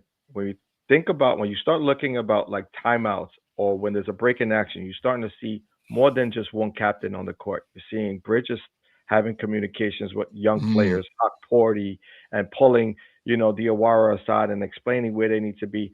Kolek, being as young as he is, being given the opportunity to speak his mind and speak to certain players about what he's seeing on the court as well. I start to watch what that that bench action looks like. I'm peeking. I'm looking at when they break for timeouts. I'm hoping to peek in a little bit more when they, if they stay on them a little bit longer, just to see what that looks like. And I'm seeing them engaged and they're communicating and they're talking. And I think you're seeing more of that this year than you've done in the past. You've seen in the past that there's been more about an attention to detail or a misplay, where now it's like, well, let's get past the misplay. Let's focus on where we need to be moving forward. You know what I mean? And I'm starting to see that happen a lot more now. Yeah, I'm glad we got to talk about this because I think what we're talking about here, guys, are things that are, I think a lot of times when we talk about sports, and this is why I appreciate y'all for having this conversation, because so much times it gets into like, oh, they didn't run this play or they didn't do this thing. There's so much more to team building. There's so many little things that matter. It's the people stuff. Like, it's nice if you like who you work with. It's nice if you're engaged and you care about who you work with. You'll probably be a little bit more productive, right? Right. Sometimes if leadership empowers you to, someone's like, hey, I know Ron's good at this, but or I might be the leader, but let me hear what Ron has to say about this. How's he seeing how this goes? Right. Like you just brought up, John, with Kolek. When you're even just listening to players and you want to get their vision, their perspective, and then you empower them to go out and execute, that's huge, man. That's huge. And I think that's such a nuanced part of sports, particularly basketball, that sometimes gets lost in discussions. We keep it real X's and O's. Right. We can talk about substitutions, player acquisitions, all this other stuff. This might seem small, might not be the sexy thing that we're talking about here if the people want to talk about, but I think this is a really dope conversation because it's you use the term attention to detail, John, about how that was a focus in the past. But as fans, I think watching the game and paying attention to these details of the people stuff, right, what I'll call it for lack of a better term, I think that stuff matters. I really do. I really, really believe that. In any successful organization. Coach Gentry drawing up the last play. It's not Brown, right? I think for when he hit the 3-point shot, right? Brown gave credit, and it's like he's a willing participant. He's someone who's handing off the reins and saying, "You take." It was all Coach Tibbs. Coach Tibbs ain't handing that off to nobody, right? You know what I mean? And that's no shade to Coach Tibbs. That's just how he was wired and stuff. But I think for Mike Brown to say, and he's talked about this a little bit, and that's very been impressive to me, is that, hey, somebody else could see this differently. Coach Gent might have seen this differently than I did. So he's been watching the game through maybe a slightly different lens, even though we're on the same sideline. John, we could be in the same place and you can see something differently from me as opposed to Ron. It doesn't mean anybody's right or wrong. It's just perspective, man. And having different perspectives is good for any organization. This is why diversity is good for any organization. Something I talk about all the time, even though some people out there try to halt that. This is good, man, because you just get different viewpoints and people coming at things from different angles. And we all, just look, we all create content, but how much do we learn from other people that we see? How much do we learn from our fans that comment, that challenge our thinking or perspectives? That's why I always will appreciate the fans, even in what we do, right? It's not different. It's the same thing. And so, yeah, Ron, I appreciate you using that word engagement, because now you've made me think a lot about how I'm watching things and looking at things with them through the entire season. And I'm going to be watching like, okay, how engaged are they? And I'm always going to think back to this conversation with both of you. That's the great part about having dialogue, man, and being able to discuss this stuff, because that's the type of things that we can all glean from each other. And that's why I love these conversations. Me and when John is here, like a lot of times, like John is busy. He's got a lot of stuff going on. He's sports dad. So, he's out there. He's out there doing his thing. He's got to get, he's putting his best foot forward for his children. But when he's here, with our conversations are so much more, they're like the yin and the yang. We're going back and forth with stuff. And then when we have a guest like yourself, and the conversation can just be that much more amplified, it's fantastic. I love it. I mean, I'm not just the person up here talking. I watch these shows back and I'm like, man, that was a good show, man. I like this. Good stuff. Yeah, it's funny. I learned so much from my guests, and even when I come on other shows and just have conversations with people, it always pushes me to be better at my job or think what I'm doing. So, I hope people hear this conversation and understand like how what we're saying is just applicable in the job of sports and working on the basketball court. It's applicable too. Guys learn in a variety of different ways.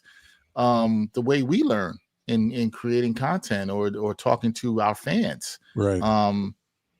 You learn so much from different perspectives. You have to. If you just stay in the bubble of what you're doing, you talk to the same people all the time. Right. I say we were talking about this before we started going live, and I was telling you, I was like, one of the things I love about doing what I do is just being able to talk to different people. And it's why I watch so many different Knicks content creators and what they do, because I want people to come on my show and have different conversations. You guys do the same thing. it's boring if you talk to the same people all the time. You want people that are going to push your ideas and perspectives, man. Like, and it also just helps with better content, right? And we didn't know the conversation was to go here, but we just got to this dope part of this conversation. That's how it happens. Cool. That's when you know that you would in a room full of like-minded individuals who can, take the conversation where it needs to go to make it better. Right. So that's why I enjoyed so much. And thank you once again for being here with us, Dexter. Of course, brother. Of course. Yeah. Of course. I got 3 quick rapid fire questions because I know it's getting late and people got to, do what they got to do. I mean, I got to get to work tomorrow. And after that, I'm on vacation, but tomorrow. There you go. But, I almost forgot one thing before I get to these real rapid fire, these quick questions is I did want to say another thing that helps with the engagement, like call a spade a spade. This is another thing. So Knicks fans, when you got other organizations, because I said this on Saturday too, the NBA Cup means nothing, but you usually hear that from people who lost, right? Because if Knicks would have won the NBA Cup, it's all right. It is what it is. It's good for the guys on the bench. Then they'll give you their excuses, right? Because they didn't win, though. That's why they come out with the hate. But another thing that we're talking about engagement, right? We're talking about the system that and the fact that Mike Brown is embodying these guys. But it's not just he didn't reinvent the wheel. He just opened things up a little bit more. And he also showed you how he's allowing the interaction between his fellow coaches to take place in front of the guys. They're seeing, oh, wow. Coach said something to me. He don't normally say anything. He didn't say nothing last year. Okay. They see all of this, right? And they're also seeing that they're getting opportunities that maybe they haven't had for whatever reason. But I want to say one more thing that you cannot overlook.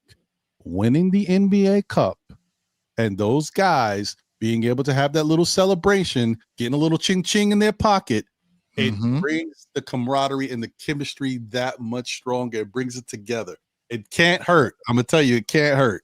So I've never heard of a winning team at the end of the year and just say, yeah, we won together. Let's move on. I always hear them winning and saying we created a brotherhood. Right. There's only one way to create a brotherhood is being in the trenches together. Facts. Like there's no way I'm going to call you my brother, Ron, if we never been through life experiences. This is life experiences for them. This is their daily life. And this is what they do for a daily, this is their daily routine. And you spend more time you do with your than with your family. Than they do with their family. So same as us at work, right? So it's one of those things. Yep. No. That's why I always like to make the parallel to people with sports. It's like you got to think about this like work sometimes. You got to. And I think sometimes we don't think about this as labor and jobs for people, and we dehumanize it. I think sometimes we can be guilty of that in the way we talk about sports. And it's like, it matters. That's a great point, John. Teams got to go through things. Like you've been with your brothers, and if anybody's played sports at any level, you know what it's like. You're with your people, you go through losing streaks, winning streaks, and you do have a bond for that. You do have a bond with that for people. You hear athletes talk about this. They'll say for life. So for anybody out there that's watching, or if you even played high school sports, a little college sports, think about how you are with some of your teammates.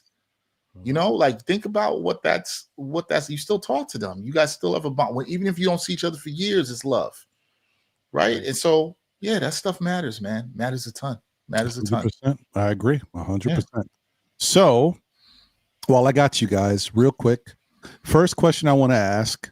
The story is yet to be told. It's still being written, but right now, and this is all subjective, is Jalen Brunson the best basketball player in the Eastern Conference?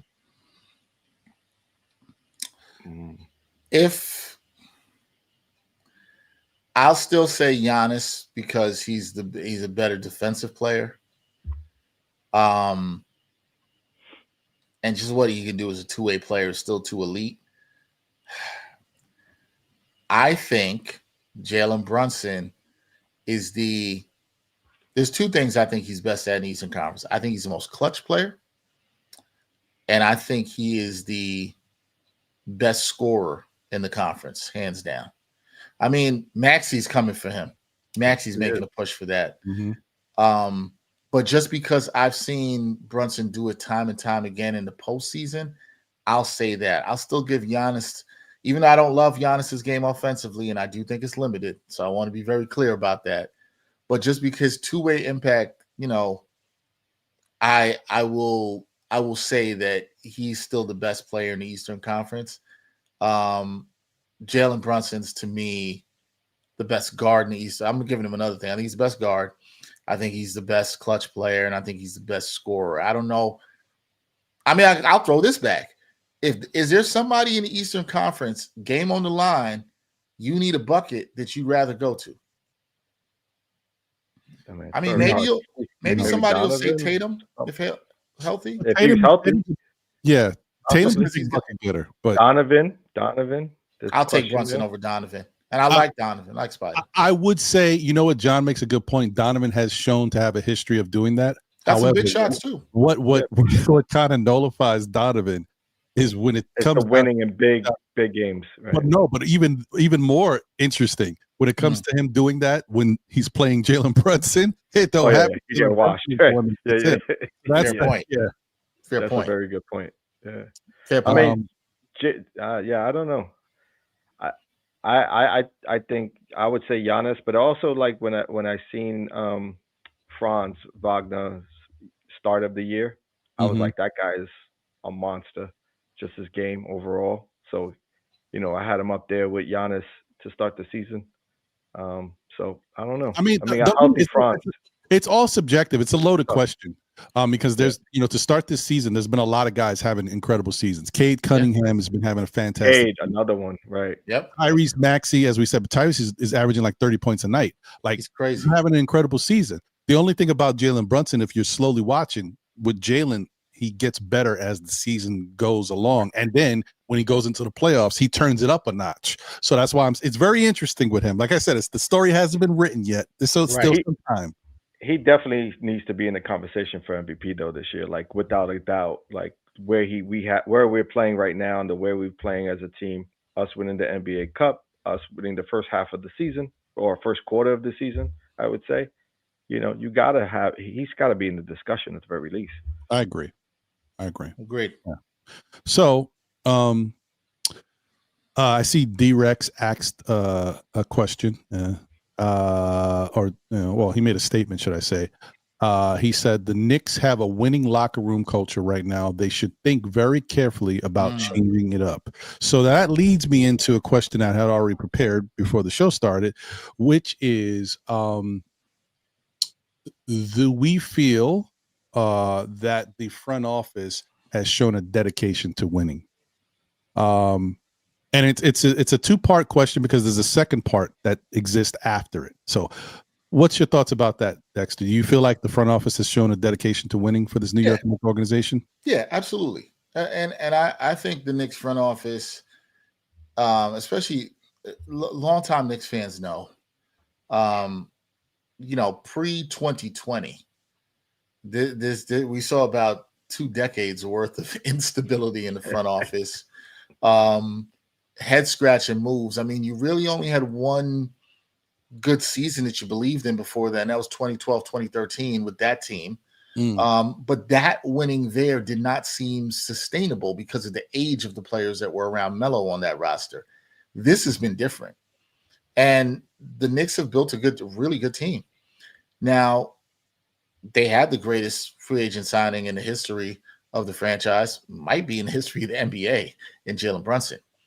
It's up there. It's right there with Shaq going from Orlando to LA. It is right there with that. But the reason I think it becomes greater is because not many people thought that this was a great signing. I mean, I remember when Jalen Brunson, I thought it was a fine signing. Just because I said, okay, is this guy going to be in the upper echelon of point guards in the league? I mean, top 15 point guards league. That's what I was saying. I said, even if he's middle of the pack, I said it's a good signing. He's been way past middle of the pack, right? Like there's no middle of the pack when we're talking about Jalen Brunson. So you look at that. You also got to look at even signing Randall and re-signing Randall and the value they got out of Randall, who was a 3-time All-Star, 2-time All-NBA player with the Knicks. Who, if you probably think about it, I know some of you guys feel differently about Randall. It's probably one of the more underrated Knicks of all time. If you really, really think about it, they've had that. They've had some good drafting. R.J. Barrett and Emmanuel Quickly, which became OG Anunoby, which is a good trade for both sides. You could talk about Quentin Grimes, Deuce McBride, which has become one of the best contracts in the NBA. Tyler Kolek could be trending that way. I didn't even mention Mitchell Robinson as a draft pick. The Knicks have done well. So now a lot of people will come down to, I'm sure people in chat, well, Dex, they gave up 5 first-round picks for Mikal Bridges. I am team, and I'm going to clean myself up here, team F them picks. I don't think any of that matters. I think Mikal Bridges is a go-two-way player. It's a cost of a wing. You were doing business with Brooklyn, blah, blah, blah, whatever. I see the vision of what the Knicks were trying to do. Yes, I think, Ron, the exact words you asked is, have they been committed to winning? Mm-hmm. Yes. And I think they have not made shortcut moves, which is something I've liked. I think they've been very meticulous in how they're building and what they're doing. Has everything been perfect? No, because nobody's perfect when building a team. Nobody's going to go bat 1,000 when it comes to building a team. But no, I think they've been committed to winning. I think they're committed to getting better. I think this year at the trade deadline, we'll see. Unfortunately, I know some people disagree. I don't think it's going to be a lot about Giannis. I think it's going to be about getting better on the margins. I think they will identify over these next 6 weeks where they can get better. If it's back a point guard and they don't trust Kolek, is it getting another wing? Is it getting another big? Is it a replacement for Yabusele, a forward could stretch the floor and give you a little bit of better defense? I think you can see all that. I trust the front office in that. If you're a Knicks fan, I guess what I'll say to sum it up, Ron, is when's the last time you could say that you trusted the front office? Do you remember what it was like before? Because I do. And I don't think the word trust is something a lot of people would have done with this front office unless we go back to the mid-90s when Dave Checketts and company were running things. I trust the front office. I don't think they're going to do too much. I trust them to do the right thing. I don't think they're going to gut this team. I think they know the window for this team is small in the next couple of years and they got to hit it. But I like the way they've built this team. I'd even mention the Cam Reddish for Josh Hart trade, which you mentioned earlier, John, which was a fantastic trade. Ron, you mentioned that too, how it changed the team. That's another great move. So they've had very few misses, but they've had some really good hits and really good hits on the margin, what I'll say. Right. 100%. John, what's your thoughts on it? How do you feel about them? No, I 100% agree. I think they're doing everything possible to take the Knicks to the next level. And they're like I've said, outside of OKC, who have sort of hit the lottery in multiple ways, right? With just finding a golden gem in Shea and believing what he can do and just getting multiple draft picks and being able to develop that team, through the draft, and then collecting on those drafts. Mm-hmm. The Knicks have done a fantastic job of what they've been given. You know what I mean? We haven't had any high draft picks for the most part. We've sort of been middle of the tier, outside of Barrett, right? And we swapped Barrett out for some moves. And so I think overall we've done everything possible to find ourselves in the position that we're in today. And I think we're going to continue to do that moving forward. Needless to say, had we, and I was questioning whether a Giannis move would have been, the next phase this season, especially when early, maybe before the NBA Cup. And I had stated, I think in one of our shows, I was like, if the Knicks flat out just get washed by the Spurs and get beat by the Spurs, there's a question mark there. And depending on how they will look there would have put the pressure on Knicks front office to make a decision whether to go all in on a Giannis move, whether they have the trade chips or not, or include a second or third team to make that happen. Because I think that would probably be the only way it could happen at this point. If not, it's happening in the offseason. But now that we won the NBA Cup and we did it in the fashion that we did, now there's a reason for us to look at this team and say, we have the pieces. We have the pieces to match up with the Spurs and OKC. We have the momentum going into, to ride out the rest of the season. So, like you said, Dexter, is like, look to make ancillary moves now to just bolster up that depth, because I think it's the depth that's going to take us over the top.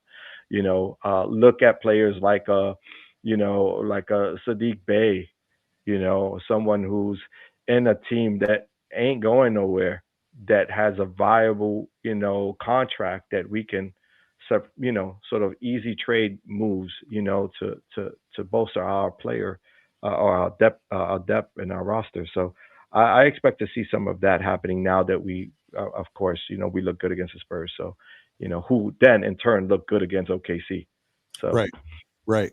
And I'll tell you, like, just real quick, just to say it, if by some chance the Knicks decide that they want to trade Yabusele and even Napakum Dadie, and I don't know how the money works, but whatever. But let's just say it was those two players for Sadiq Bey. I'm making the trade before I can blink my eyes. Yeah. I would do it Sadiq too. is playing really, really well, right? He's cooking. So I don't know if that's a good thing or a bad thing. Maybe New Orleans says, maybe we don't want to. Maybe there's somebody else we could point to. Like, I mean, he's playing really well lately. So the reason why I say him is because of the Villanova connection. Oh, no, but no, you're right in saying he's the name that's out there. Like that, right? That's a realistic thing. Say a couple people brought it up on my live show today, and we were talking about the possibilities. And I brought up that trade you mentioned, Ron. Could it be Gershon, Pacome, maybe a couple second rounders?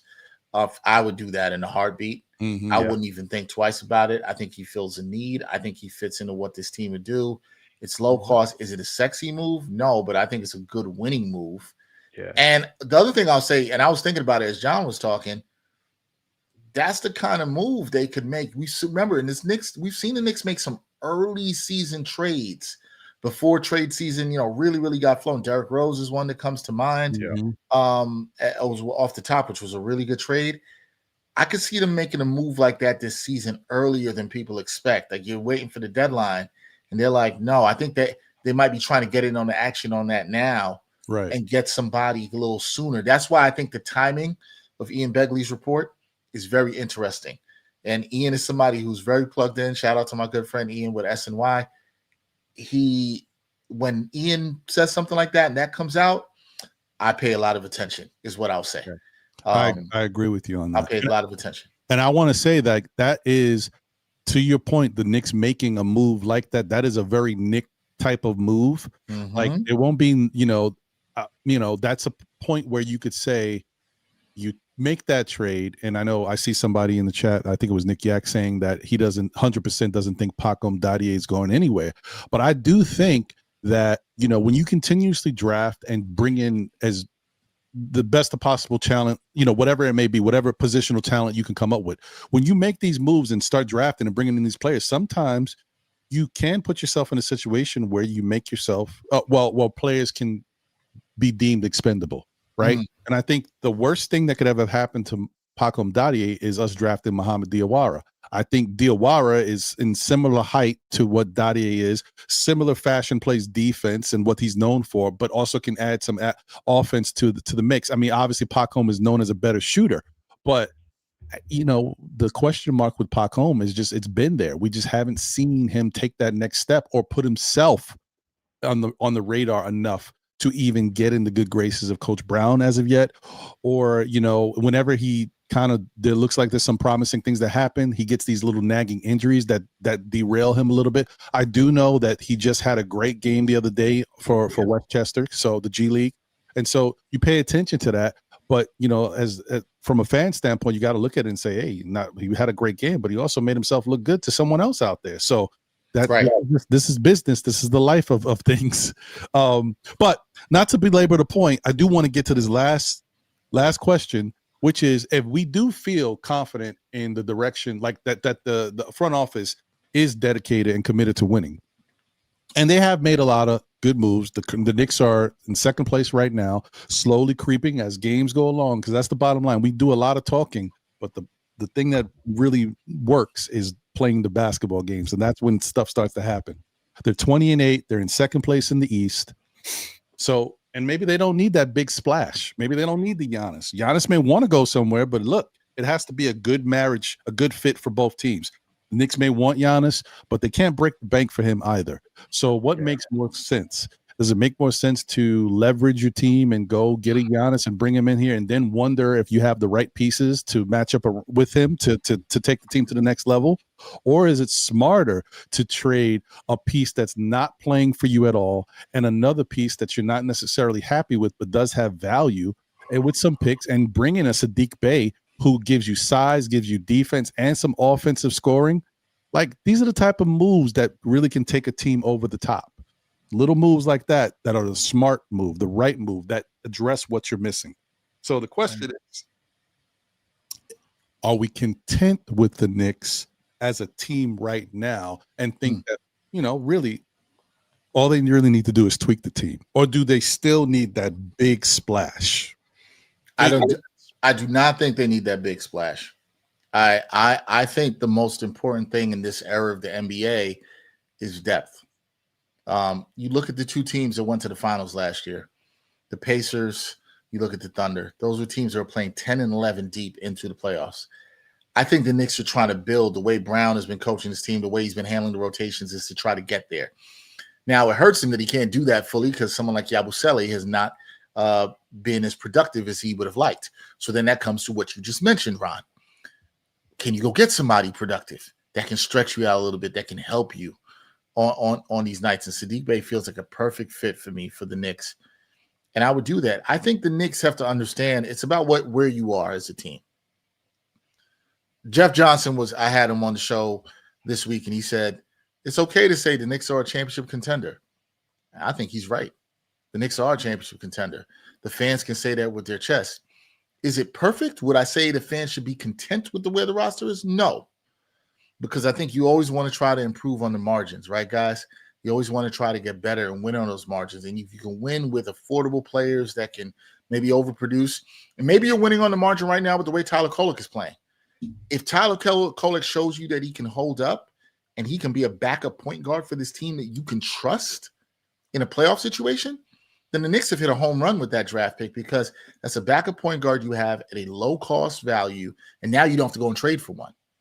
If the only move the Knicks make this year, let's say the only move they make is go get a Saddiq Bey, and the rest of the team stays intact, and Landry Shamet comes back and is able to help. Well, now you're feeling like, okay, they got depth. They're deeper than I thought at the start of the season. They got pieces that fit. And you hope Saddiq Bey works out, because you never know. Sometimes trades happen. They don't work out that well. This happens. It's not guaranteed. Mm-hmm. But for me, Ron, to answer your question, gutting the team is not the answer today. I know people like names. I know they like stars. I know you're going to say, Dex, hey, this is Giannis Antetokounmpo. You just said you thought he was the best player in the East. I hear you.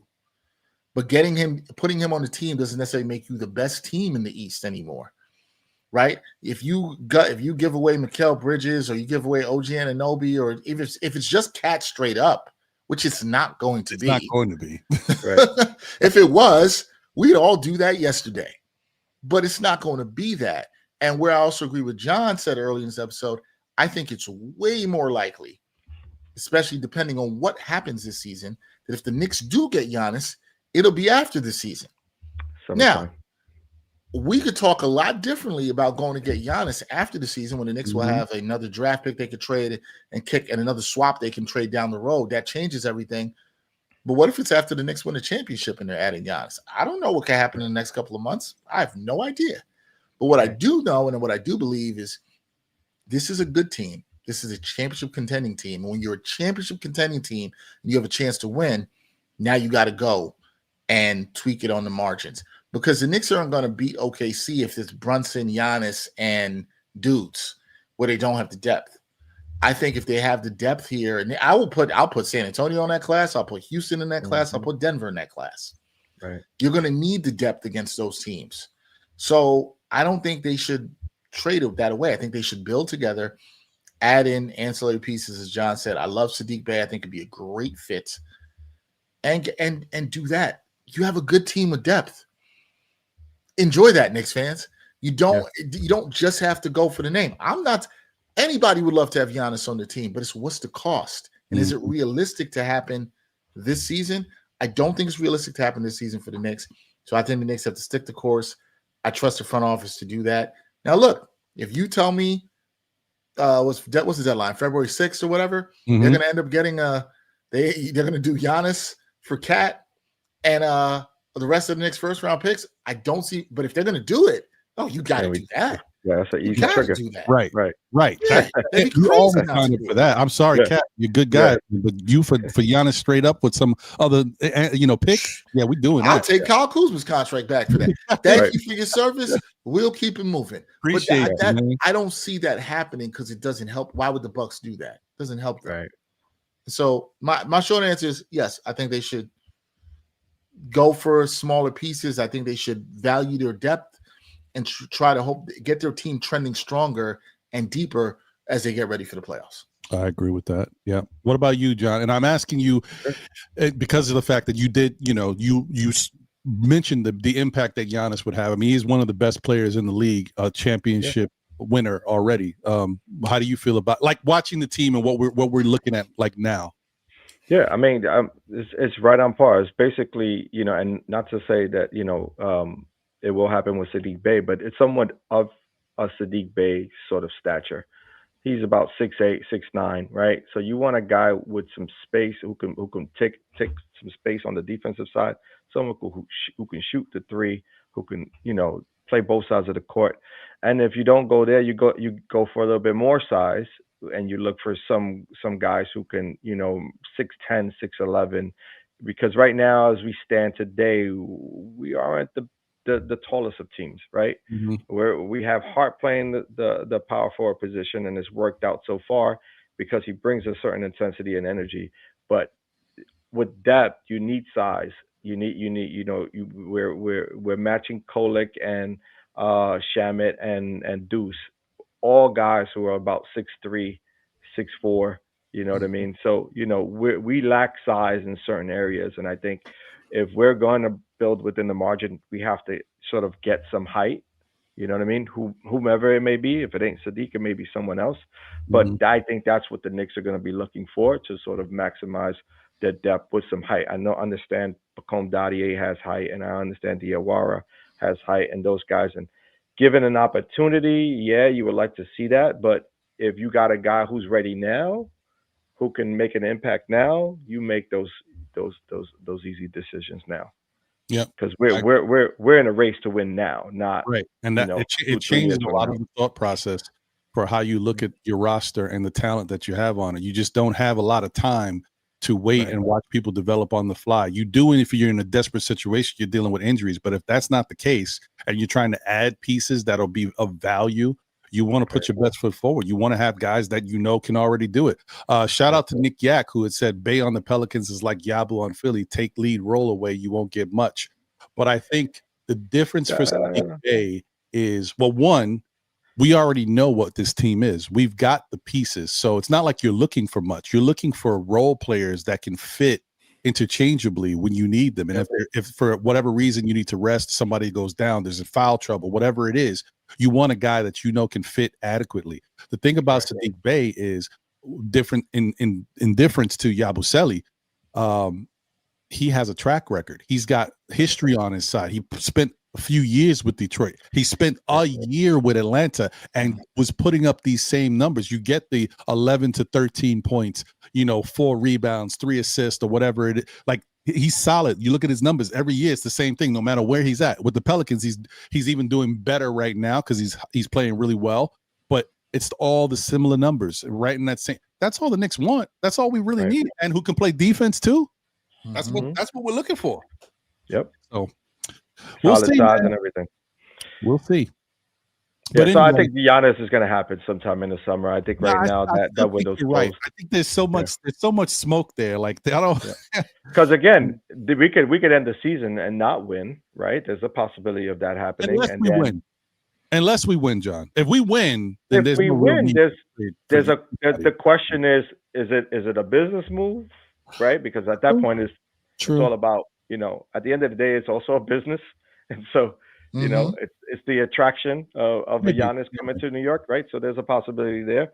But if we don't win, then there's questions around the makeup of the team. And do we have enough? Right? Right. Yeah. Right. True. Well, I just want to say, first off, thank you to all everybody who's tuned in, people who are watching across all platforms, YouTube, X, and Facebook. Thank you guys for being a part of everything we got going on at Still Knick Fans. Please, if you're on the tube, smash the like button, show your support. We're on the road to 10K, so every little bit helps. If you are not subscribed and you like the content, consider subscribing. We'd love to have you. Everyone on X and on Facebook. I mean, this show is going to be over, but you can definitely share out the content in the future. And also, let your people know. Replay gang, man. If they missed it, they can definitely check it out. But, we definitely appreciate the support and everything you guys do to help the channel grow. And if you don't know what the like button looks like, it looks a little something like this.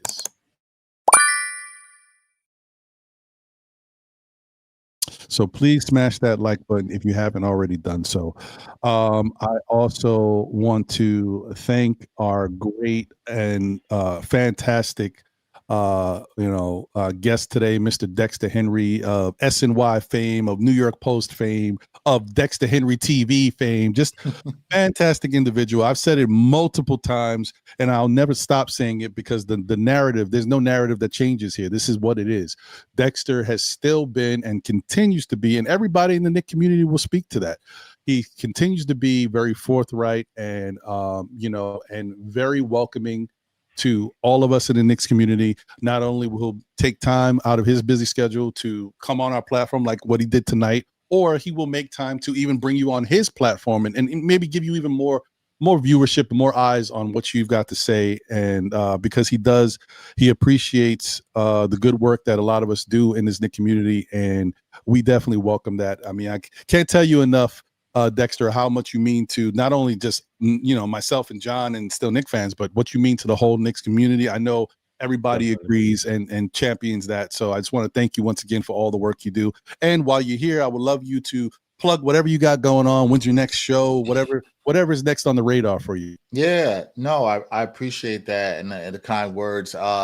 We did have a live show we did today previewing the Timberwolves. You can check that out. That's on New York Post Sports channel edition, New York Out Game. Myself, Brian Fonseca. We had my guy Reggie Wilson from Locked On Sports Minnesota and WKRE in Minnesota. He came to talking about that, so that's a fun one. I also have a Christmas episode that's out with Jeff Johnson from Knicks Film School, talking about what the Knicks. We did an identity check for the Knicks, kind of where they are at Christmas. Some of the similar conversations we had today, and we had fun around some Christmas themes with that too. More stuff coming. You can always hit the subscribe button on New York Post Sports YouTube channel. More stuff coming there with New York Got Game, with my Met show, Straight Out of Flushing. Liberty off-season news will be coming on Liberty lately. So 3 shows. We're busy. We'll be doing more live shows. Ron and John, I have to get you on New York Got Game soon. Ron, it's been a while for you. So I get you back on. Ron's the guy. John has passed that away. I'm sure I will be back on here before the season is over. I love talking with you guys. I love talking with the Knicks fans. I appreciate the kind words that you say there, but it's only possible when you recognize the good work that other people do. Ron, I was telling you guys this before, and I will say it publicly. It matters to me to watch different people create. I know how much work goes behind it. I know this as an independent creator myself before doing what I do right now. So I understand the work, and I have a ton of respect for people who do it at a high level. And when people do it at a high level and are willing to have good conversations with people, and like we did tonight, we had a dope part of this conversation where we saw so much and learned so much. I just think that's the dope thing about content creation. I think the dope thing also is bringing people in the community together. And I appreciate all the Knicks fans. And I think the thing we all have in common, no matter where we are, like I grew up a Knicks fan. I grew up a Knicks fan in East Flatbush, Brooklyn, and watching with my dad and listening on the radio. And I'm blessed to do what I do. And it's dope. But the reason we do is because we love sports. And it's not fun if you don't talk about it with fans. I always I'm still a fan. Like, if you lose that passion, then what do you have there? This is why we do it. We do it because we love it. And I just think that's dope, man. So I appreciate the flowers you give me, but I really like to just give the I try to be better about that. Sometimes I'll be like, people say stuff and I don't take it well. I receive it, but I really do want to put it back to the other creators who I respect and have. When I've reached out to you, Ron, or you've reached out to me, and When I reach out to other creators and they're like, yo, man, I'm surprised you want me on the show. Or I'm like, yeah, man, I like your work. I'm a fan. So let's try to connect. Or the people in the chat. There's so many people in the chat here that I see in your chat where it's like, oh, they come and check my show, and I see them on this show. I see Greg and East Blue Drew. Those are my guys that always comment. I appreciate the energy. So for all of us, I just want to say, I'm sorry for being so long. We're nothing without the people, man. And particularly in communities, and I'm big on representation, diversity. I will always speak this when I come on these platforms. It's important that we support each other. It is important that we uplift independent voices. So, hit that like button, share, subscribe, all that good stuff. That's part of the reason I like to come and talk with shows like you, because I'm proud to see people like you that look like me being able to talk about the Knicks. And so if I have any help in that, then that's part of what I feel like I'm here to do. So thank you, man. That was a long way to just say thank you. And let's keep it going, Knicks Nation, man. It's fun. We all get to create some good content together. It's pretty dope. I can't agree more. Can't agree more.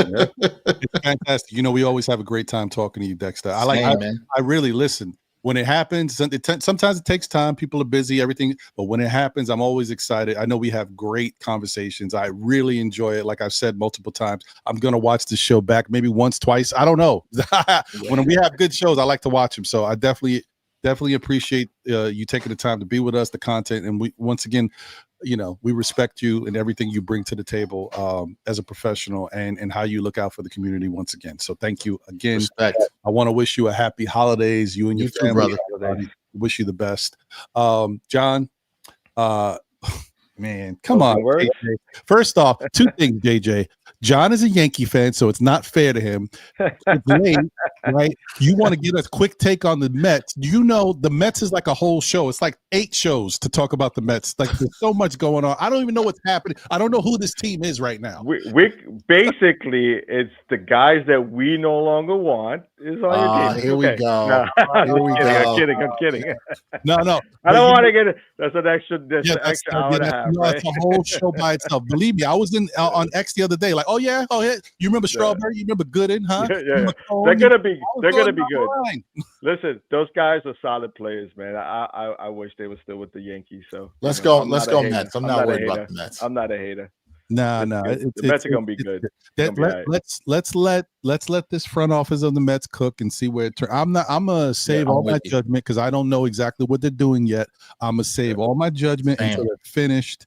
And when I don't want to lose Belly. We can't lose Belly to you guys. That's the one. I don't want to lose. I need him more than you need him, so I don't know. I know y'all do, but that's why I don't want to lose.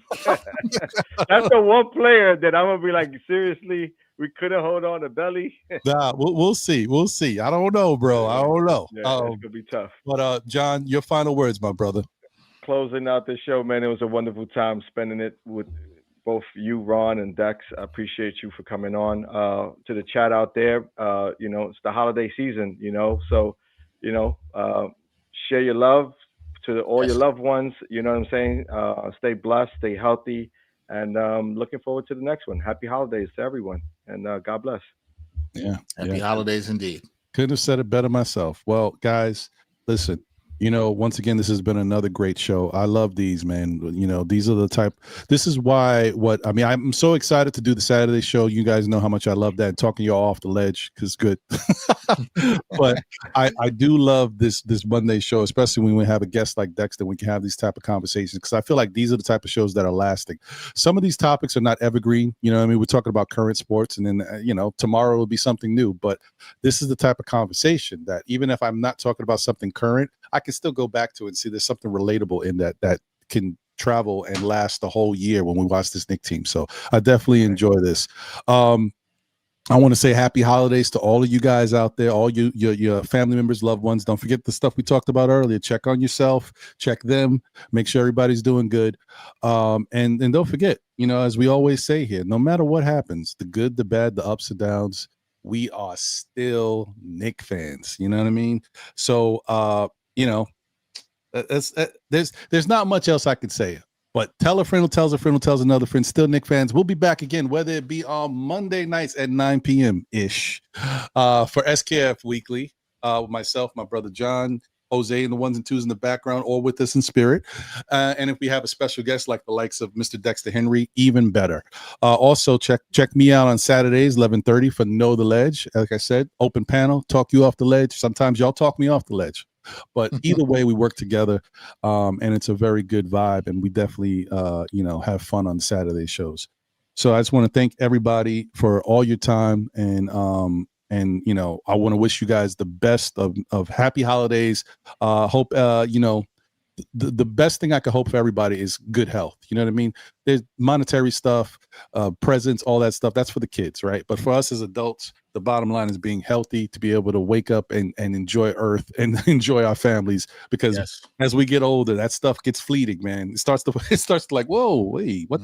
Ouch, what happened? It starts to happen, y'all. So let's take care of each other, man. Take care of yourselves.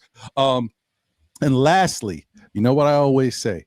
If you can't be good at it. You know what I mean? Like, let's do what you got to do, yo. I ain't gonna knock your hustle. So I got 2 last things I'm gonna do before we get out of here. One, because this is the last show right before Christmas, I gotta hit you with this again.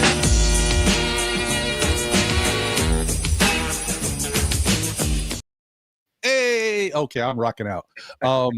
But because this is the last show before Christmas, and you know how I always give it up to my guy, this is the Christmas anthem for us in the Knicks community. This is the one last time I get to play it before Christmas Day. We gotta leave you. We ain't gonna leave you with the normal outro. Gotta leave you with Jay Boogie. We back on Christmas. So please, once again, everybody, enjoy the Christmas game, versus the Cavs. But more importantly, we got Minnesota tomorrow. It's gonna be an interesting look for the roster. We're gonna see how guys step up, man. We can definitely win. We just need guys to do what they got to do. And Cat needs to stay out of foul trouble. That's a fact. But we'll see where we go from here. But anyway, let's get out of here. Take care, everybody. Have a great rest of your evening. Catch you on the next one. Laters. Happy holidays. Happy holidays. Yo, what up, man? What up? It's Hard Will. Back like 2/5, man. It's your boy Hard Will. What? You alright, man? Alright, what's up? Yo, get up, man. Yo, get up, man. I got some money for you, man. I got this phone. The KT phone? Wireless. KT Wireless? T-Mobile, man. We on here with some bread. We going to the Knicks game. We back like 2/5. That's all, Will? Yeah, let's go. For the love of the game? Yeah, let's go. Well, I ain't never stop loving you, boy. We back? We back, baby. Thank you, man. Let's go. All right, Let's man. go.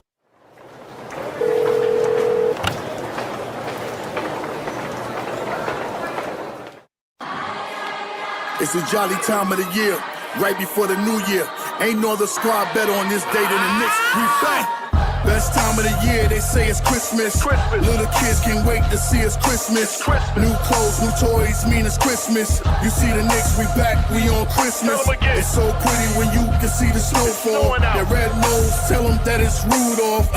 Chestnuts roasting, the Knicks stay roasting. Tell the whole league we hosting. 12 noon, we back 12 in the 2/5. Biggest tree in the world filled with presents. Little kids, they checking off their wish list. Ho, ho, ho, we celebrating this Christmas. Jingle bell, first game playing in the garden. Tell Santa we got the whole league watching. Right before we celebrate the new year. James Dolan crossing with the reindeers. Parker decks, they filled with no room garage. When it comes to the flow, this here's eggnog. Best believe your boy, yeah, I'm on my job. Celebrate your Christmas with the Knicks squad. The best place in the world, that backstage shopping. I AD my wrist so you can keep watching. Shopping sprees all over, this is Times Square. Then it's back to the game at Madison Square. Best time of the year, they say it's Christmas. Little kids can't wait to see us Christmas. New clothes, new toys, mean it's Christmas. You see the Knicks, we back, we on Christmas. It's so pretty when you can see the snowfall. Their red nose, tell them that it's Rudolph.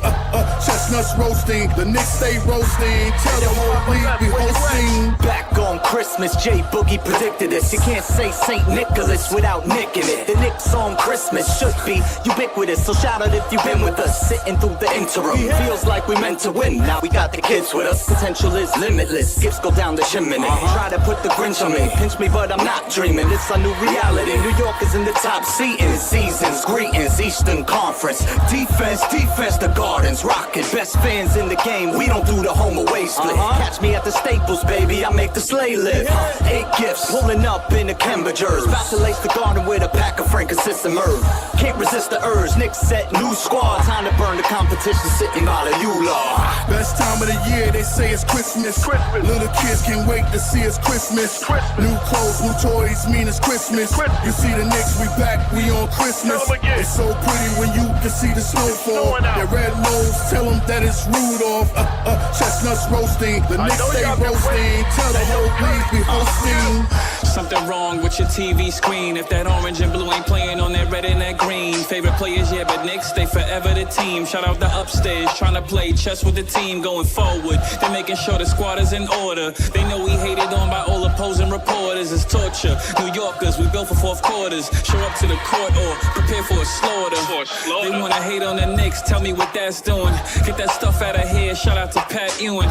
12 noon jump ball, just know we enemies. We trying to bring home the gold back from the 70s. Oh yeah, we back on Christmas, oh no, can it be? Only us Knicks fans know the whole New York energy. If you ain't know what type of tension this is, Knicks Nation, we'll see y'all on Christmas. Best time of the year, they say it's Christmas. Little kids can't wait to see it's Christmas. New clothes, new toys, mean it's Christmas. You see the Knicks, we back, we on Christmas. It's so pretty when you can see the snowfall. Their red nose, tell them that it's Rudolph. Chestnuts roasting, the Knicks stay roasting. Tell the whole league we hosting.